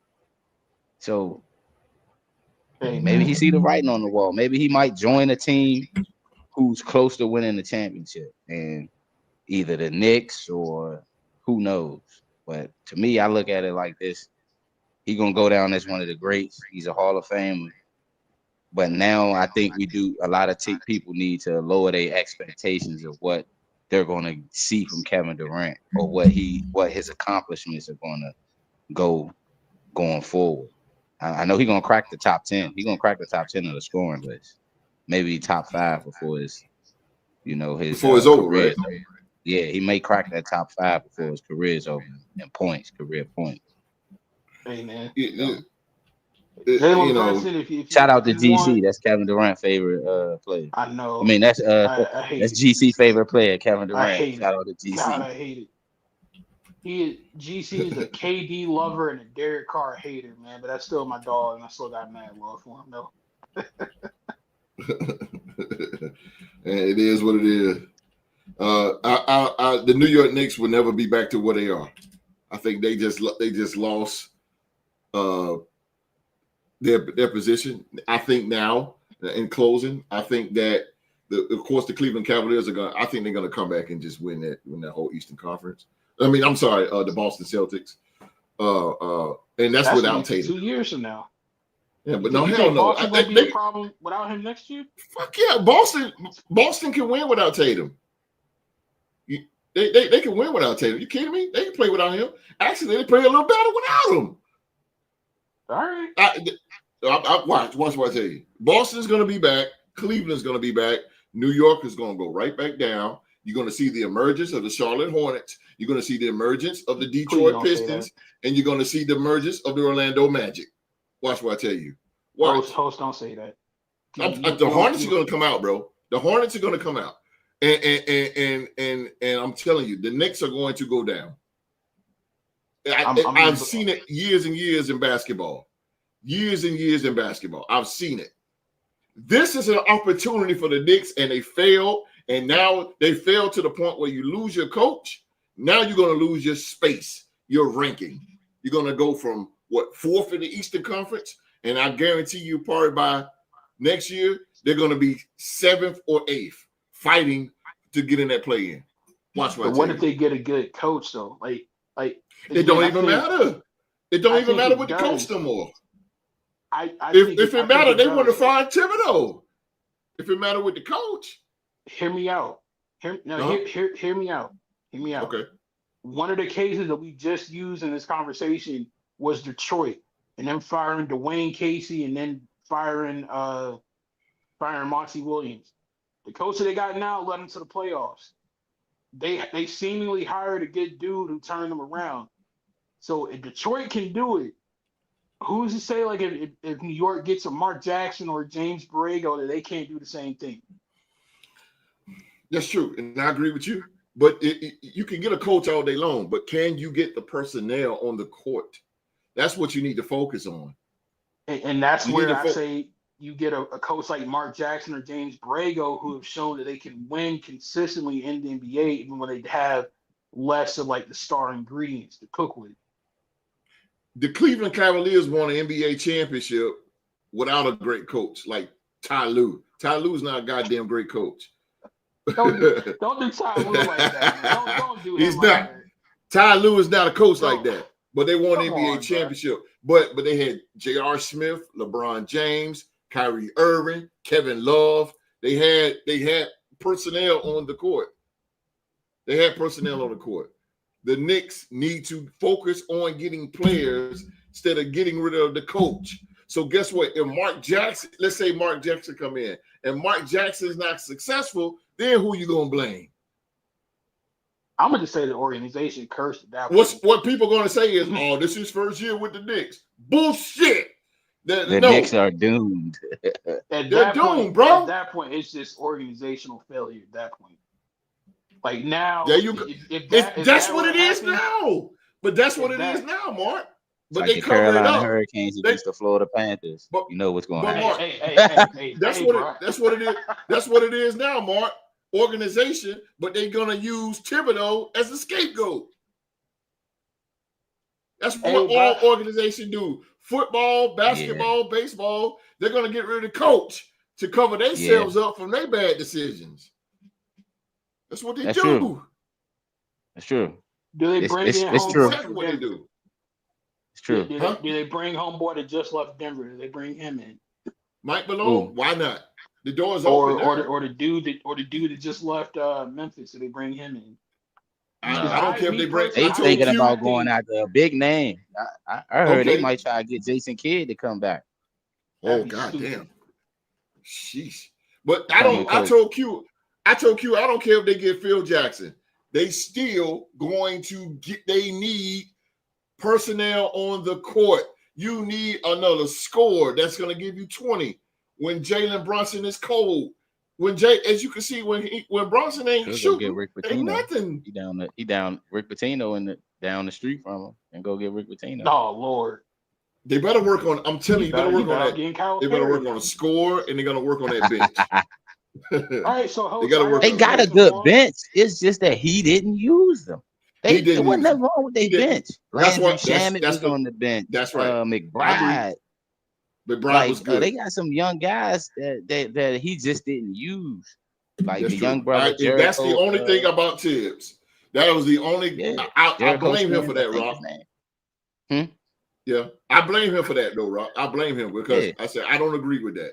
You can't play 7.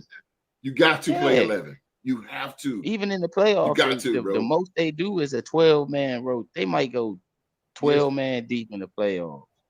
You got to now, bro. That's why the Pacers is doing what they're doing. They rotate. He said, I think it's more than and that's how they came back, though. There you go. That's what I'm talking about. That's how they came back and stole game 1, too. Because Halliburton wasn't doing a lot of the scoring. It came from Siakam and the others. Thank you. Just like game 1 of the NBA Finals. Halliburton wasn't doing nothing. Yeah. It went, but Indiana is so deep that they could just get in. McConnell, that dude he's killing it. You know why? Because of the I'm proud rotation of of Rick Aaron Carlisle. Neesmith, man. I'm proud of Aaron Rick Carlisle won a championship with the Mavericks, and he did the same exact thing he's doing now. Rotating. How you think JJ Barrera got on the map? Yeah. He's doing the same That's exact true, thing. He said, I think it's more of a roster issue than a head issue. Here goes this. He just must be a bench player. Yeah. Yep. You can say that. That's true. Yeah. He's a better player off the bench. I love this. I love this show. I love this show. He's a better player off the bench, Josh Hart. Hey man, Streets is in the. He's more of a 6-man. Great. Yep. Yeah. Yep. Yeah. Yep. His rate was up in the high. He's the guy. He's the guy, but don't kill the guy. You get what I'm saying? Yeah. He's the guy, but don't kill the guy. Protect him. Give him a break. Because guess what? It's gonna stop. Make a point. He's gonna start wanting his money. He's gonna start wanting his money. He do make a point though. Yes, sir. Wall Street, he made a point earlier with one of his comments. Okay. Can you really win a championship with a 6'2" point guard? Because the last time it's been done was like the great Isaiah Thomas with the bad boy. Absolutely right. He's right. Absolutely right. Because he's gonna become a defensive liability to the point where his scoring gonna outweigh him being a liability, a mismatch on defense? That's the problem. That's the problem the Knicks gonna have going forward for the future with Jalen Brunson. I think that's what made Denver. That's what made Dallas trade Luka Doncic. They didn't think they thought his offensive production. What? No, come on, man, Mark. They traded Luka Doncic because of his defensive. He was a defensive liability. Not you. No. I can't believe. Melo and Mark Williams for Bronson and Cat. Nah, hell no. I can't see that. No. But they getting a scoring point guard who can put butts in seats, and they're going to get better defensive big man. McBride is solid. McBride is solid. The other guys can't really get no playing time. Landry Shamet was a good bench player when he played with the Clippers. Thank you. Know what I'm saying? He's a shooter. Yeah, he's a shooter. But he can't get down. That's why he didn't survive against Detroit, because he's not a physical guy. That's why he couldn't survive with Indiana, because Indiana's physical. Landry Shamet don't even fit with that New York Knicks team. He don't. No, I think New York Knicks team need physical players. You don't have them. They Carl Anthony Towns is not physical. They need either Draymond Green or they need a Serge Ibaka type player. Like Serge could get physical and play nasty lockdown. There you go. And then occasionally he'll hit you with a midi or a three. There you go. Tom Thibodeau was successful with the Bulls because he had good players. Luol Deng, Derrick Rose, Joakim Noah, what's his Jimmy name? Butler, Jimmy Butler. What's his name? You had young Tyrese Thomas too. That played with Tyrese LSU Thomas. Back in the, what was the other guy name? The bald head guy. He played for the Knicks. He played for everybody. I know who you talking about. I can't think of his name. I can literally see him in every uniform in the NBA too. I know exactly who hosts. Yes, yeah, he been on a lot of goddamn teams. Hold up. But I got you. Yeah, get it to me, Mark. But what I'm saying is, those players fit Tom Thibodeau. Boozer was on that squad. The Knicks don't have Carlos Boozer. Those guys fit Thibodeau. The Knicks team didn't. They don't fit. They don't fit. But the resume, the reason why he was there so long is because of the resume that Tibbs had from Chicago. Yeah. And the Knicks did not bring in any players. Carlos Boozer. No, Carlos Boozer was another guy. Oh, that's not who you was talking about? What's his name? No. Give me the Knicks, the Chicago Bulls 2012, I believe, squad. Because I was looking at the 2011 squad. You had Rose, Keith Borgins, Keith Bogans, my bad. Yeah, that's who it was. That's who probably host talking about, Keith Bogan. No. He's a big guy. He's a big guy. He Oh, played okay, big. big. Carlos Okay. Boozer played the power forward next to Joakim Noah, and then Come Luol Deng was at small. Come on, name the names. Keep naming the names. What's the roster? Hold on. Let me go to the whole roster. Hold on. He's there. He's there. Because when I say his name, y'all gonna be like, yeah, that dude was scrappy. Will And he that's appear? the type of player they need. Huh? Will he appear if we say his name? Yeah, I just say No, Joe Hidden. I had to get him. I know it, bro. I had to get him. Yeah, hit me the TNA on it. That trick in A. In the That's what it's 2011 called now. Bulls, Trick and A. you had I Derrick Rose, Joakim Noah, Luol Deng, Carlos Boozer, Keith Bogans, Kirk Thomas, Taj Gibson. Ronnie That's Brewer, it. Taj Gibson. Kirk- Taj Gibson. Yeah, That's Gibson. Yeah. Taj Yeah. Gibson. Yep. You right. Taj Him Gibson. and That dude. he used to come off the bench for Boozer. Taj Gibson. Exactly, bro. USC. Yeah. There you go, MVP. There you go. There you I'm go. telling you, that man knows his basketball, bro. I'm telling you, bro. Taj Gibson, man. I'm telling you, the dude was a workhorse. That's the type of players that Tom Thibodeau rolled He's still on. in the league too, The right? Knicks don't have it. I think so.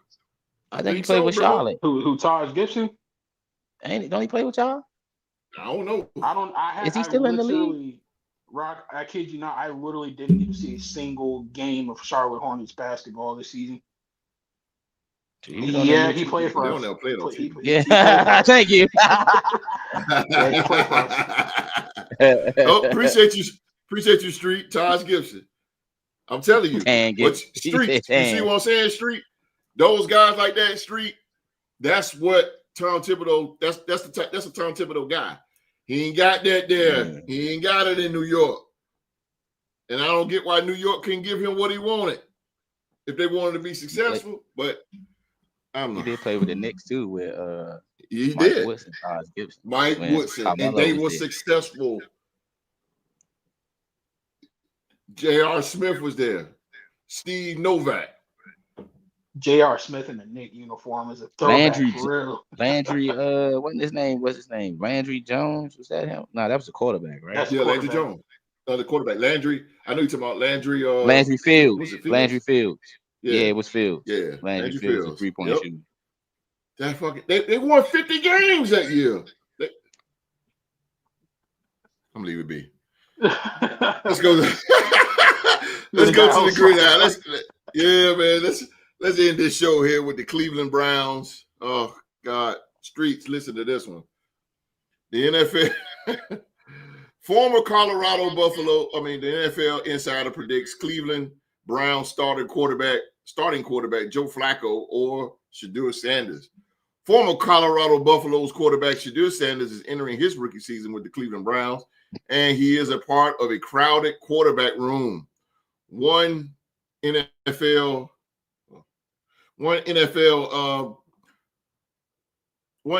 insider believes veteran quarterback Joe Flacco will start the season for the Browns. Former Colorado Buffaloes quarterback Shedeur Sanders was selected in the 5th round of the 2025 NFL draft by the Cleveland Browns. Sanders is in the Browns quarterback room with Dylan Gabriel, Joe Flacco, Kenny Pickett, and Deshaun Watson.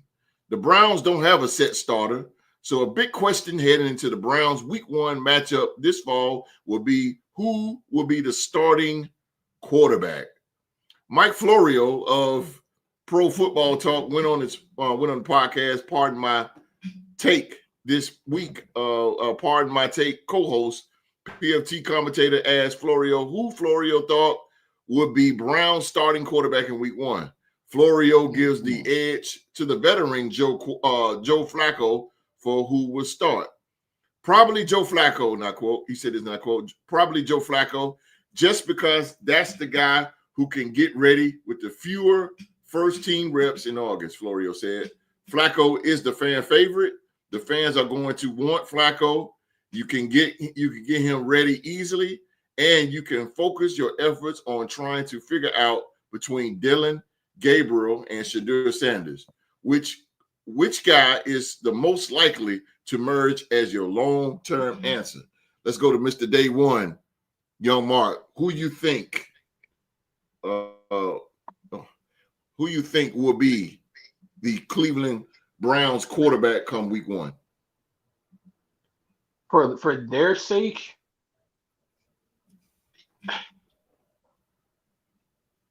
from my own personal opinion, I think it should be Shadur, because I think he gives them the most upside out of any of the quarterbacks that they currently have on their roster. Deshaun's pretty much all but gone. Kenny Pickett is ass. He should have never been a first-round pick to begin with. I say that with all due disrespect. That man is ass. Malik Willis has more upside than him right now. Real talk. Oh, Like, but hey, boy, that's real. that's ain't true. wrong. I agree. Wrong about that. Yeah, he ain't wrong. He ain't wrong at all. No, I agree with him on that. I agree. He showed with being in the right offense. Yeah. Kenny Pickett is going to be like the no shade to Rob. That's going to be like the Chase Daniel, the Blaine Gabbert of the group. He's going to be that journeyman backup. Yes, sir. Flacco, I agree with what Florio said. He does, like, he's the most ready now quarterback. But call me crazy, call me biased, call me whatever, putting on for the Big 12. But I just believe in Shadur the most. Like, just looking at the quarterback room right now, I believe in him the most. I feel like he can give that team a spark that they need. He's tough. He can take a lot of hits. He's very smart with the football. Very good arm, very accurate.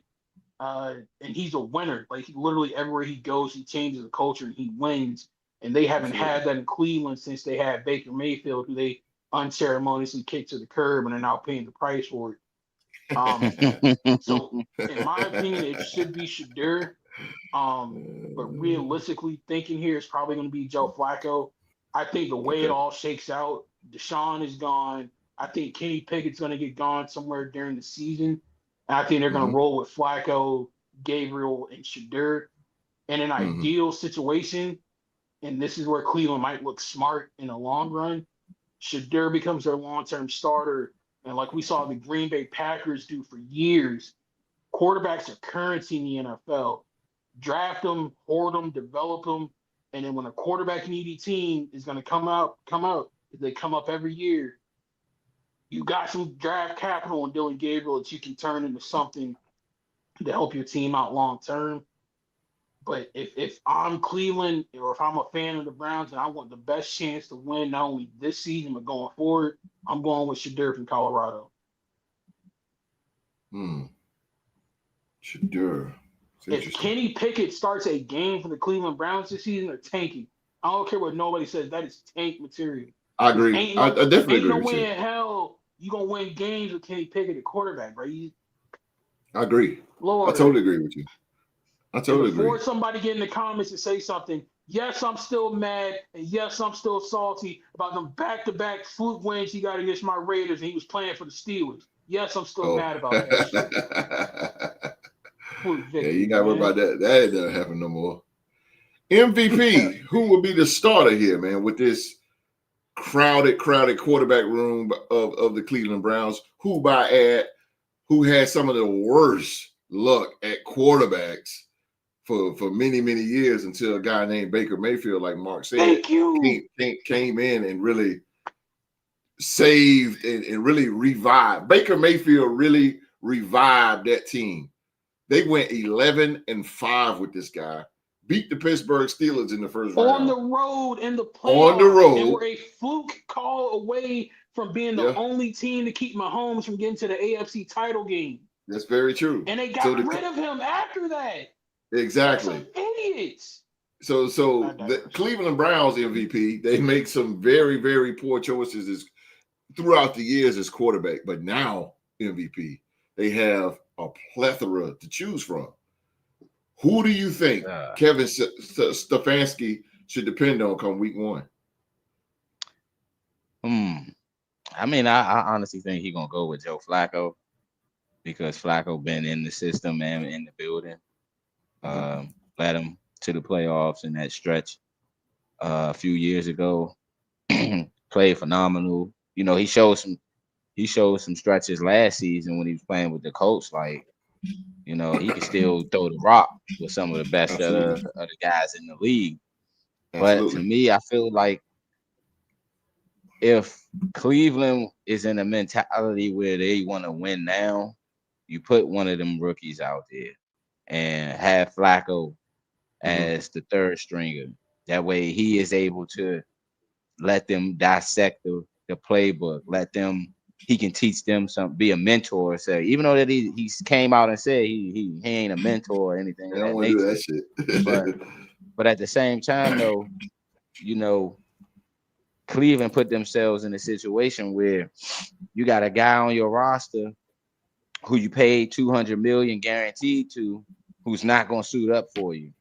You got another guy on your roster that pretty much got paid this free agency because he played on a team that won the Super Bowl. Kenny Pickett didn't win no games for the Eagles, I believe, in the regular season. He I think the played game horrible. I think the He game was he came ass. in for mop-up duty, he threw 4 picks, right? I think in the Yeah, he game got against the hurt Commanders because he this year, sucks. So I think Pickett gonna get cut, trade him in like the preseason. We already know Deshaun Watson's out for the whole season, so you don't have to really talk much about him, Massage Watson. But I think it's gonna come down to they're gonna start Joe Flacco because he is the veteran. He can probably take them early bumps, within the season. But I also think that it's gonna come down to who will be his backup based off of how Shador and Dylan Gabriel perform in the preseason, because they're gonna get a heavy dosage of them guys in the preseason. And Anthony Richardson, like you said, hurt again. But yeah, again, I just think it's Flacco's job to lose right now because he's the veteran in the room. The only way he loses is if he out there on week 1 and he is shell of himself. Like, you know what I'm saying? Can't move the pocket, can't move out of the pocket. If he can't stretch the defense, then yeah, I can see Shador or Dylan Gabriel starting week 2. But I think that they're gonna have Flacco start at least the first 5 weeks. Who they play week 1, if you don't mind? I know we did the schedule like a few weeks ago. Cleveland week 1? Yeah, we didn't really go over a lot of teams. Yeah, we couldn't. Hold up. Well, I'll let the MVP finish.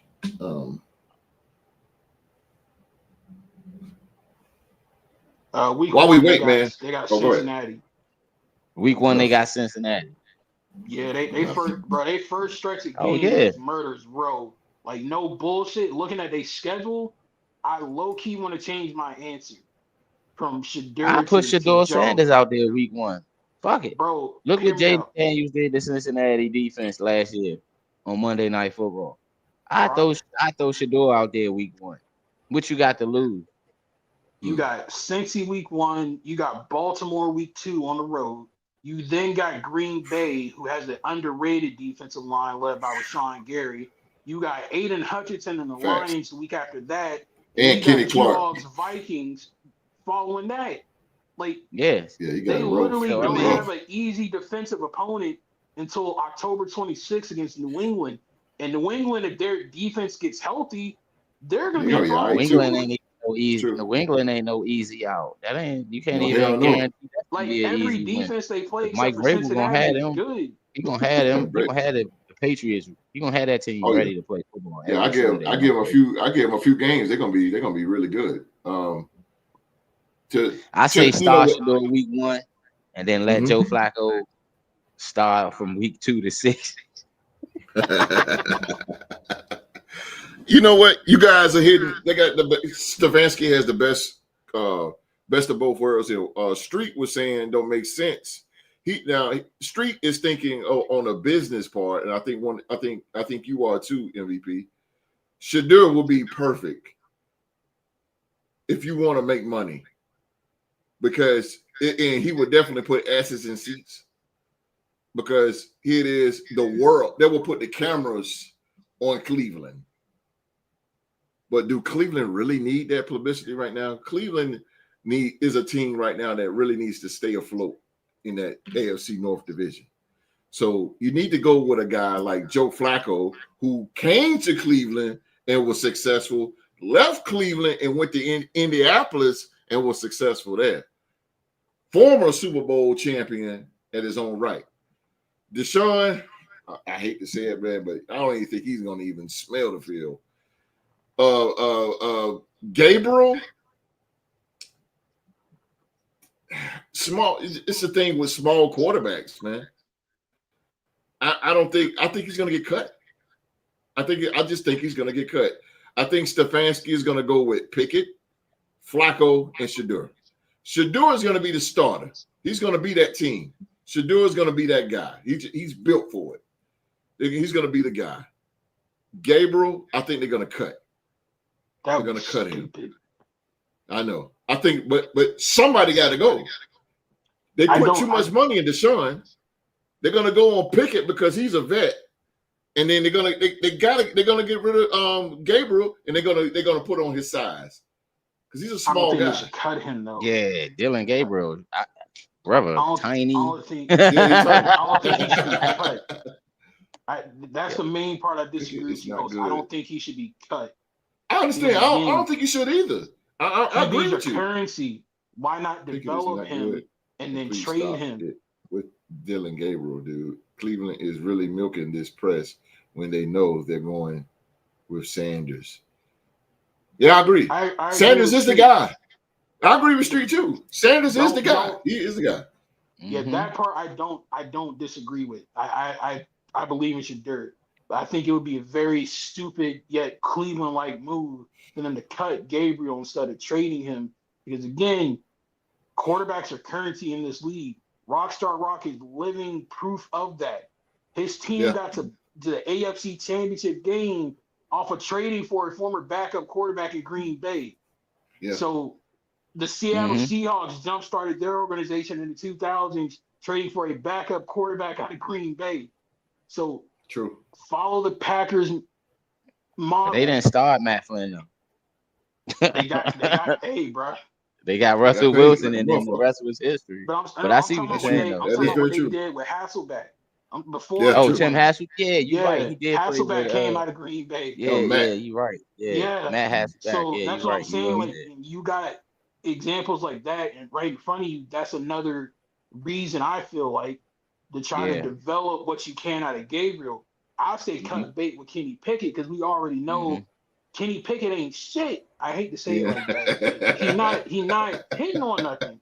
So I agree. Get rid of him because you're not gonna ain't nobody gonna trade a 7th round pick or something for Kenny Pickett, but somebody might trade you a valuable pick for Dylan Gabriel. Or even better than that, if Shedeur ball out in the preseason, I already know a couple of teams would be hollering to try to trade for him. So use that to your advantage. New Orleans, absolutely. New Orleans is hurting for a quarterback. Yeah, I agree with you on that with MVP. New Orleans is definitely sniffing a quarterback, but Shedeur is not going nowhere. New Orleans doesn't deserve to have a franchise quarterback for another 20 years. New Orleans can burn football hell. What you said, Mark. I will piggyback on what you said with the situation with the quarterback room in Cleveland and whatnot. Yeah, having Shedeur start or him, stay with the organization, I think it will be a good thing. And I think the situation as far as with Dylan Gabriel, he might beat him. He might be like you might say they might have some guys, some teams out there that might be willing to take him on, or like you said, build that camaraderie where they got two good quarterbacks in their quarterback room, like how Washington did. Yeah, it worked for them. RG3 and Kirk Cousins. I mean, no one said it's bad to have two good quarterbacks in your room. Like, it's not a bad thing. No, not at all. We've seen it in recent times. It bailed Baltimore out a couple of times, having Snoop Huntley backing up Lamar.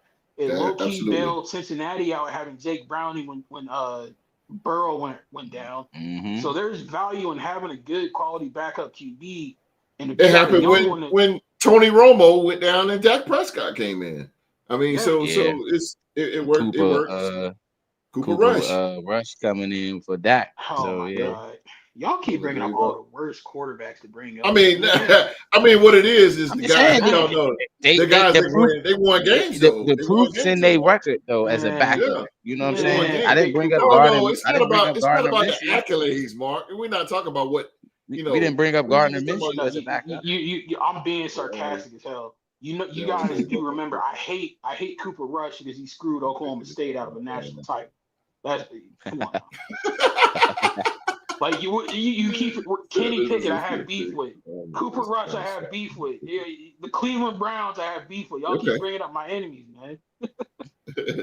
Man, to keep Gabriel because he's a third-round pick. And, okay, I'm with it. Yeah, but or another solution. Sadur starts, Dillinger backup, and Joe Flacco is the third QB to be the mentor. Yeah, like I stated. I mean, he don't want to be no mentor. Flacco, at the age of 39, he still wants to be the guy. He want to be the guy. That's why I say in the organization. If he wanted to be the guy, don't go to Cleveland. But Cleveland, the one reached out to him. He wanted to be the guy. He could have stayed in Indianapolis. He should have. He would have been Indianapolis quarterback right now. But Indianapolis they put all their eggs in the basket on Anthony Richardson. That ain't looking too good, bro. It's right. It's not looking too good, right, bro. I'm just saying, one of these days, y'all gonna listen to old young Mark when I tell you. That boy got another shoulder. He ended the same shoulder, I think, right? Not draft quarterbacks with only 1 year of starting experience from college. Just stop. I agree. No, Mark, I agree. Yeah, with them you. one-hit wonders, man. But they one-hit wonders. Gabriel, if he stayed with Cleveland, Gabriel would never smell the field. Shadur, I don't know about that. Bless it. So God bless everything about him. But Shadur don't. He's a durable guy. He plays, bro. He plays through injuries. He's a guy that don't. With his track record, he don't miss. He don't miss games. So I mean, he gonna be third string, bro. He don't miss games. I think third string.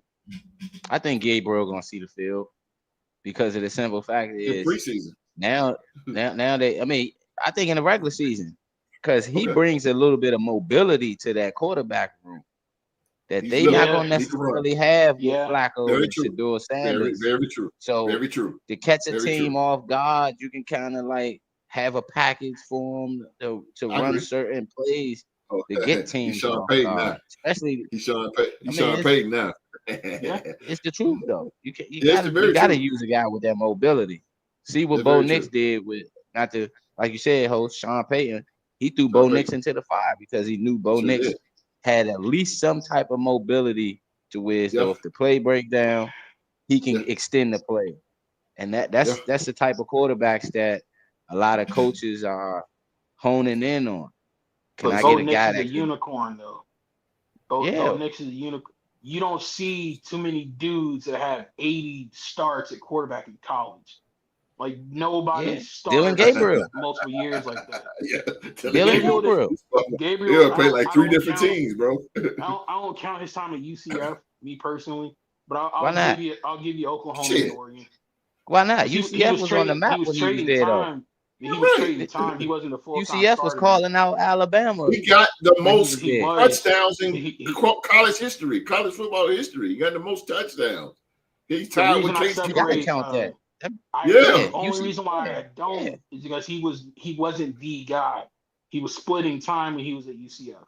When he went to Oklahoma and Oregon, when he went to OU and Oregon, that's when he was unquestionably the guy. So I'll definitely give you praise and credit for OU and Oregon. That I can't take that away from you. So that means you don't give Caleb Williams credit either. He lost Bedlam too. But Caleb was a multiple year starter in college. Like I give Caleb he backed up. Didn't he come in off of backup duty in the I don't count his OU days for Caleb. Okay, so you only count his 2 years. You count his 2 years at USC. If you're the full-time starter, if you were splitting time or coming off the bench, I don't necessarily count it. That's just me. I got you. Man, but it's a lot. Kevin Stefanski has the biggest decision to make in probably all of football right now. Because man, it's just gonna be a tough shit. Go and say, Here's another layer to the question for the two of y'all. If you're Stefanski, what the hell do you do? Because are you going to be around long enough to develop these quarterbacks? Like, is his seat going to be high? That's the question. Because he on the And hot he seat. got a whole. Because you play for the Browns, but is his time in Cleveland on the clock? He's gonna have problems that will be. That he said that's why he played 100 years in college. Street, you are absolutely right. Man, what street know about a quarterback, man? What I'm trying to figure something out though, because you right on that, but they gotta hope we have a bad. We traded them our first round draft pick next year, so Cleveland gotta hope. Cleveland can mess around and not have say, for example, what if they have a bad record this season?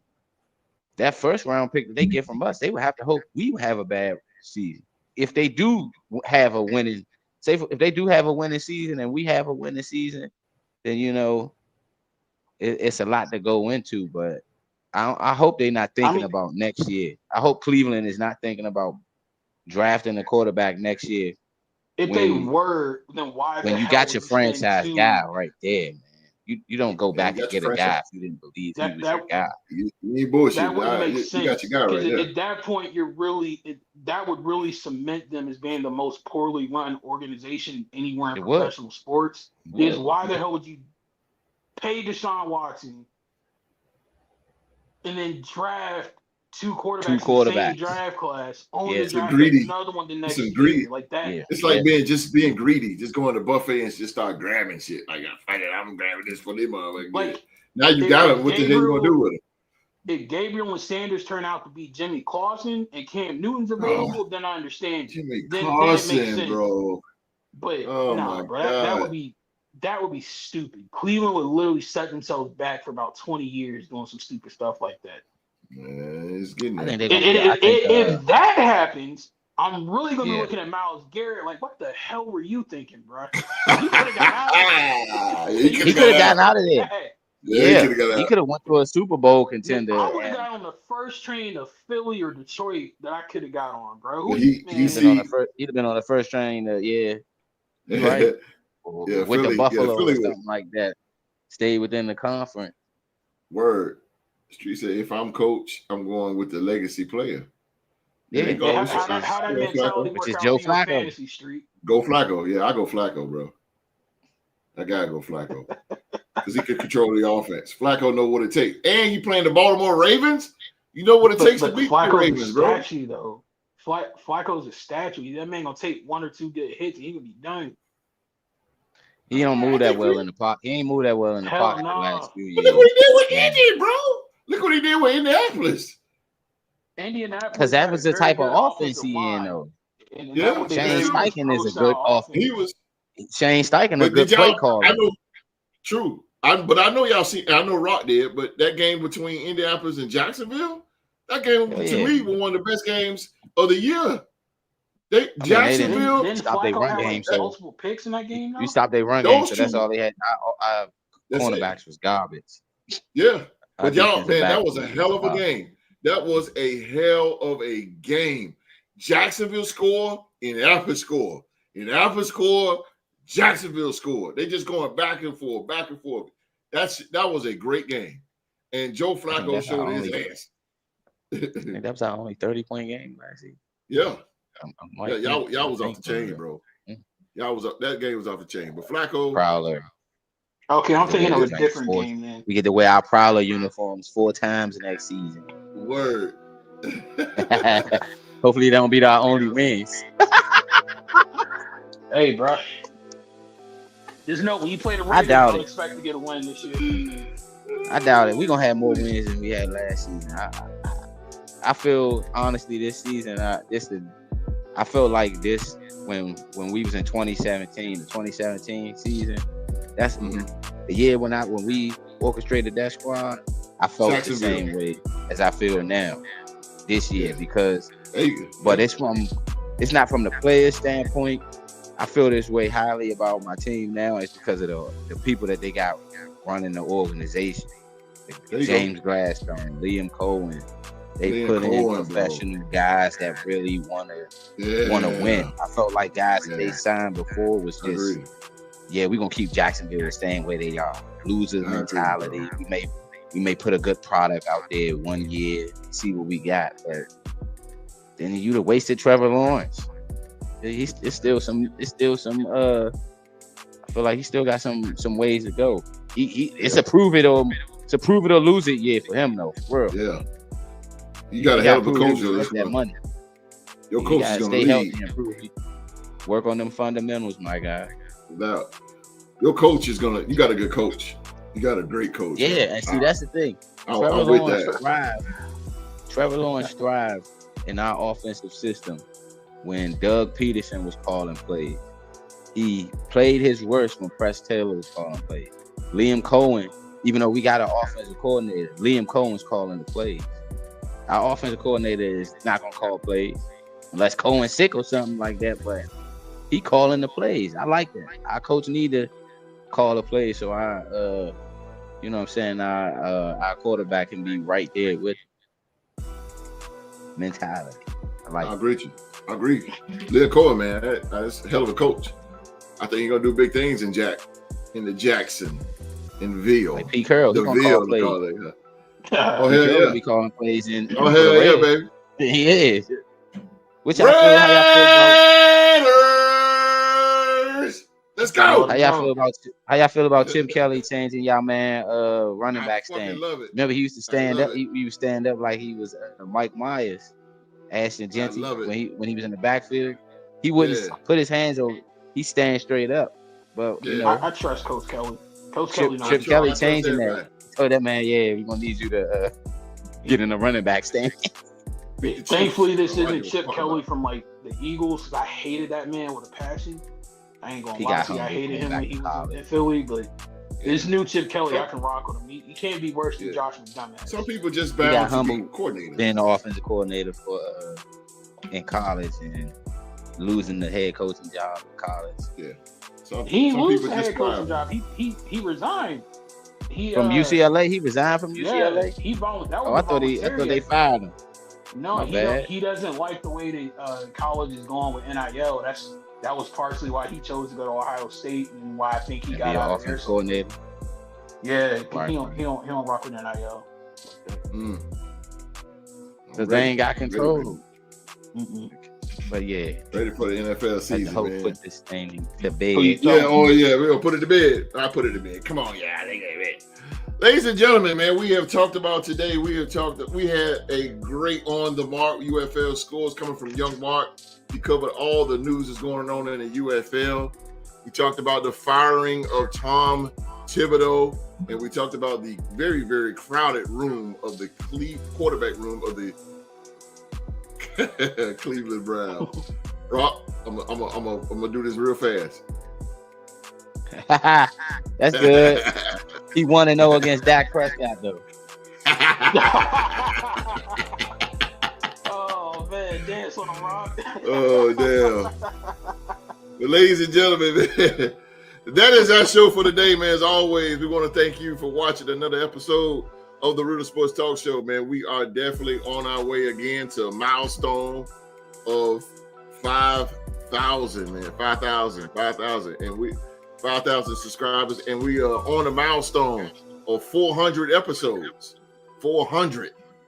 We are approaching that 400 episodes, man. So we do thank you so very much, and shout out to all our sponsors, man, over at SeatGeek and Bonfire.com, the official home of the Real Sports Podcast merchandise. Bonfire.com.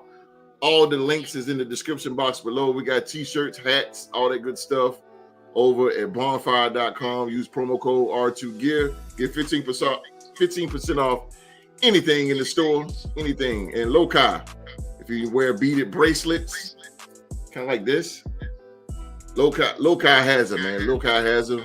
Again, all the descriptions, the links is in the description box below. Shout out to Streets, man. Shout out to him.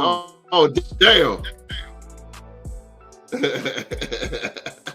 Streets going out your there. Fantasy football team trash. I was about to say, Rock, think he got Trevor Lawrence and the Raiders confused with his fantasy football team from last year. Wall Street's Street going out was to everybody. never in contention, boy. And that man was record out was of there what? in the- 4 I think Wall Street was like 2-16 in fantasy football. Bro, fam bombed right after the draft, bro. It was over for him. He had shit. And it was done for him, bro. We see them Cowboys this year, baby. We see them Cowboys this year. Yeah. But shout out to Wall Street, man. Shout out to our brother Wall Street, one of the all-time greats here. One of the all-time greats on this show, Wall Street, man. I tell you, man, it's good to hear him in the live chat. Shout out to Street. That's my dude right there, man. That's my dude. I will see Streets in the morning. Hopefully we pull them things out of the water, man, in the streets. But we got the day one here. And every time we got to catch him, man. It's something special. Well, I got to catch the day one. Is he's here. He works hard. So when he has time, he drops by. So why not? It's a day one. Hey, man. We appreciate you guys hanging out with us today on this Saturday. You could have been anywhere else in the world, but you were here with us, and we appreciate you. Don't forget to like, share, and subscribe to the Real Sports Podcast. Quite literally, nobody else anywhere in media, whether it's podcast, ESPN, cable, broadcast, no matter. Nobody covers a wide variety of sports and different topics like we do here at the Real Sports Podcast. We cover the USFL, NBA, NFL, and mental health all in one show. So if this is what you like, come back and get some more of it. We got a lot more great content for you guys. And I'm happy to announce that literally I'll be here a lot this month. I got a lot more free time this month on my hands, so you'll be seeing me on the show pretty regularly in the month of June. Oh, yeah, baby. Come on back and hang out with us. Yeah. We got him back, baby. We got him back. So we're gonna use the hell out of him while we're here. Mark. I ain't doing no But hey, real talk. OG ain't here. The Vikings play a lot of my ops this year, right? I might have to, you know what I'm saying? Might have to caught me a little. You might have to do the skull one time. If they beat the hell out of Pittsburgh, I'm definitely doing the skull. I'm getting on here all purple and gold. You gonna think I'm a young Q-Dog, boy. My God. Hey, speaking of Vikings, man, shout out to the dog in his absence. Shout out to Q-Dog. He's probably right now on the dance floor right now doing his thing at the reunion. Shout out to the dog. The dog will be right back here next week with us. And speaking of next week, man, starting next Saturday for the next probably 6 weeks, man, our showtime will be changed. Normally we go live at 1 p.m. Eastern, but now that the summer league is open for me, and I coach basketball, and we will be coming to you live at 7 p.m. on Saturday nights. Saturday nights, man. Again, I coach basketball, and my games are scheduled during podcast time, and I've been trying to battle with them. I'm telling, hey man, I do a podcast or whatever, but that's how it goes, man. So I had to work with their system. I had to cool hand Lokia, just roll with their system. But we will be going live from now on for a few weeks, 7 p.m., y'all. 7 p.m. Real to Sports Talk Show After Dark. After dark, we be going there, man. And we may say some things since it's after dark and the kids is asleep. So we might be saying some thing like that. Oh Lord. we might be saying a lot of F-bombs dropping. You never know. It's after dark, man. You know how the freaks come out at night. So that's what we're gonna be doing 7 p.m. Houdini, baby. Houdini. Hey, bro, you better know it. You better know it. Well, yeah, man. Again, man, this will be the last 1 p.m. show for a very long time. I'm gonna be coaching. My first game is next Saturday, but next Saturday we will be at 7 p.m. 7 p.m. man, and hopefully throughout the week, and not this week, not next week. Wait a minute, let me get this right. Week after next. Hopefully, man, we're gonna start back talking professional wrestling. Professional wrestling, man. Hopefully, we will have the champ back to defend his title. Defend his title, man. We're gonna talk professional wrestling. Oh boy, me and Mark had a great conversation backstage before the show. Oh my God, and he just got me in the wrestling mood. But let me stop talking, man. Let's get out of here, man. Again, man, thank y'all, Mark, for being on. Shout out to the dog in his absence. Shout out to Wall Street, my dude, man, one of the all-time greats here on this show. Shout out to him in the live chat. Philly G, congratulations, my brother, on a beautiful baby My girl. rival. Walter. No doubt. Really quick. Tuesday is my wife's birthday. Happy birthday to my wife. Happy birthday, Her birthday Mrs. is Otis. Tuesday. She turning Yeah. 19. I ain't gonna lie about that. But my wife's birthday next Tuesday. Happy birthday to her. And we're gonna get out of here. I'm gonna start running my mouth and get out of here, man. I am dealing with an ear infection, but I'm okay. I'm here for you guys no matter what. But again, man, on behalf of myself, the day one, and the reigning MVP, everybody around the world, man, please be safe and stay safe. And that's in order.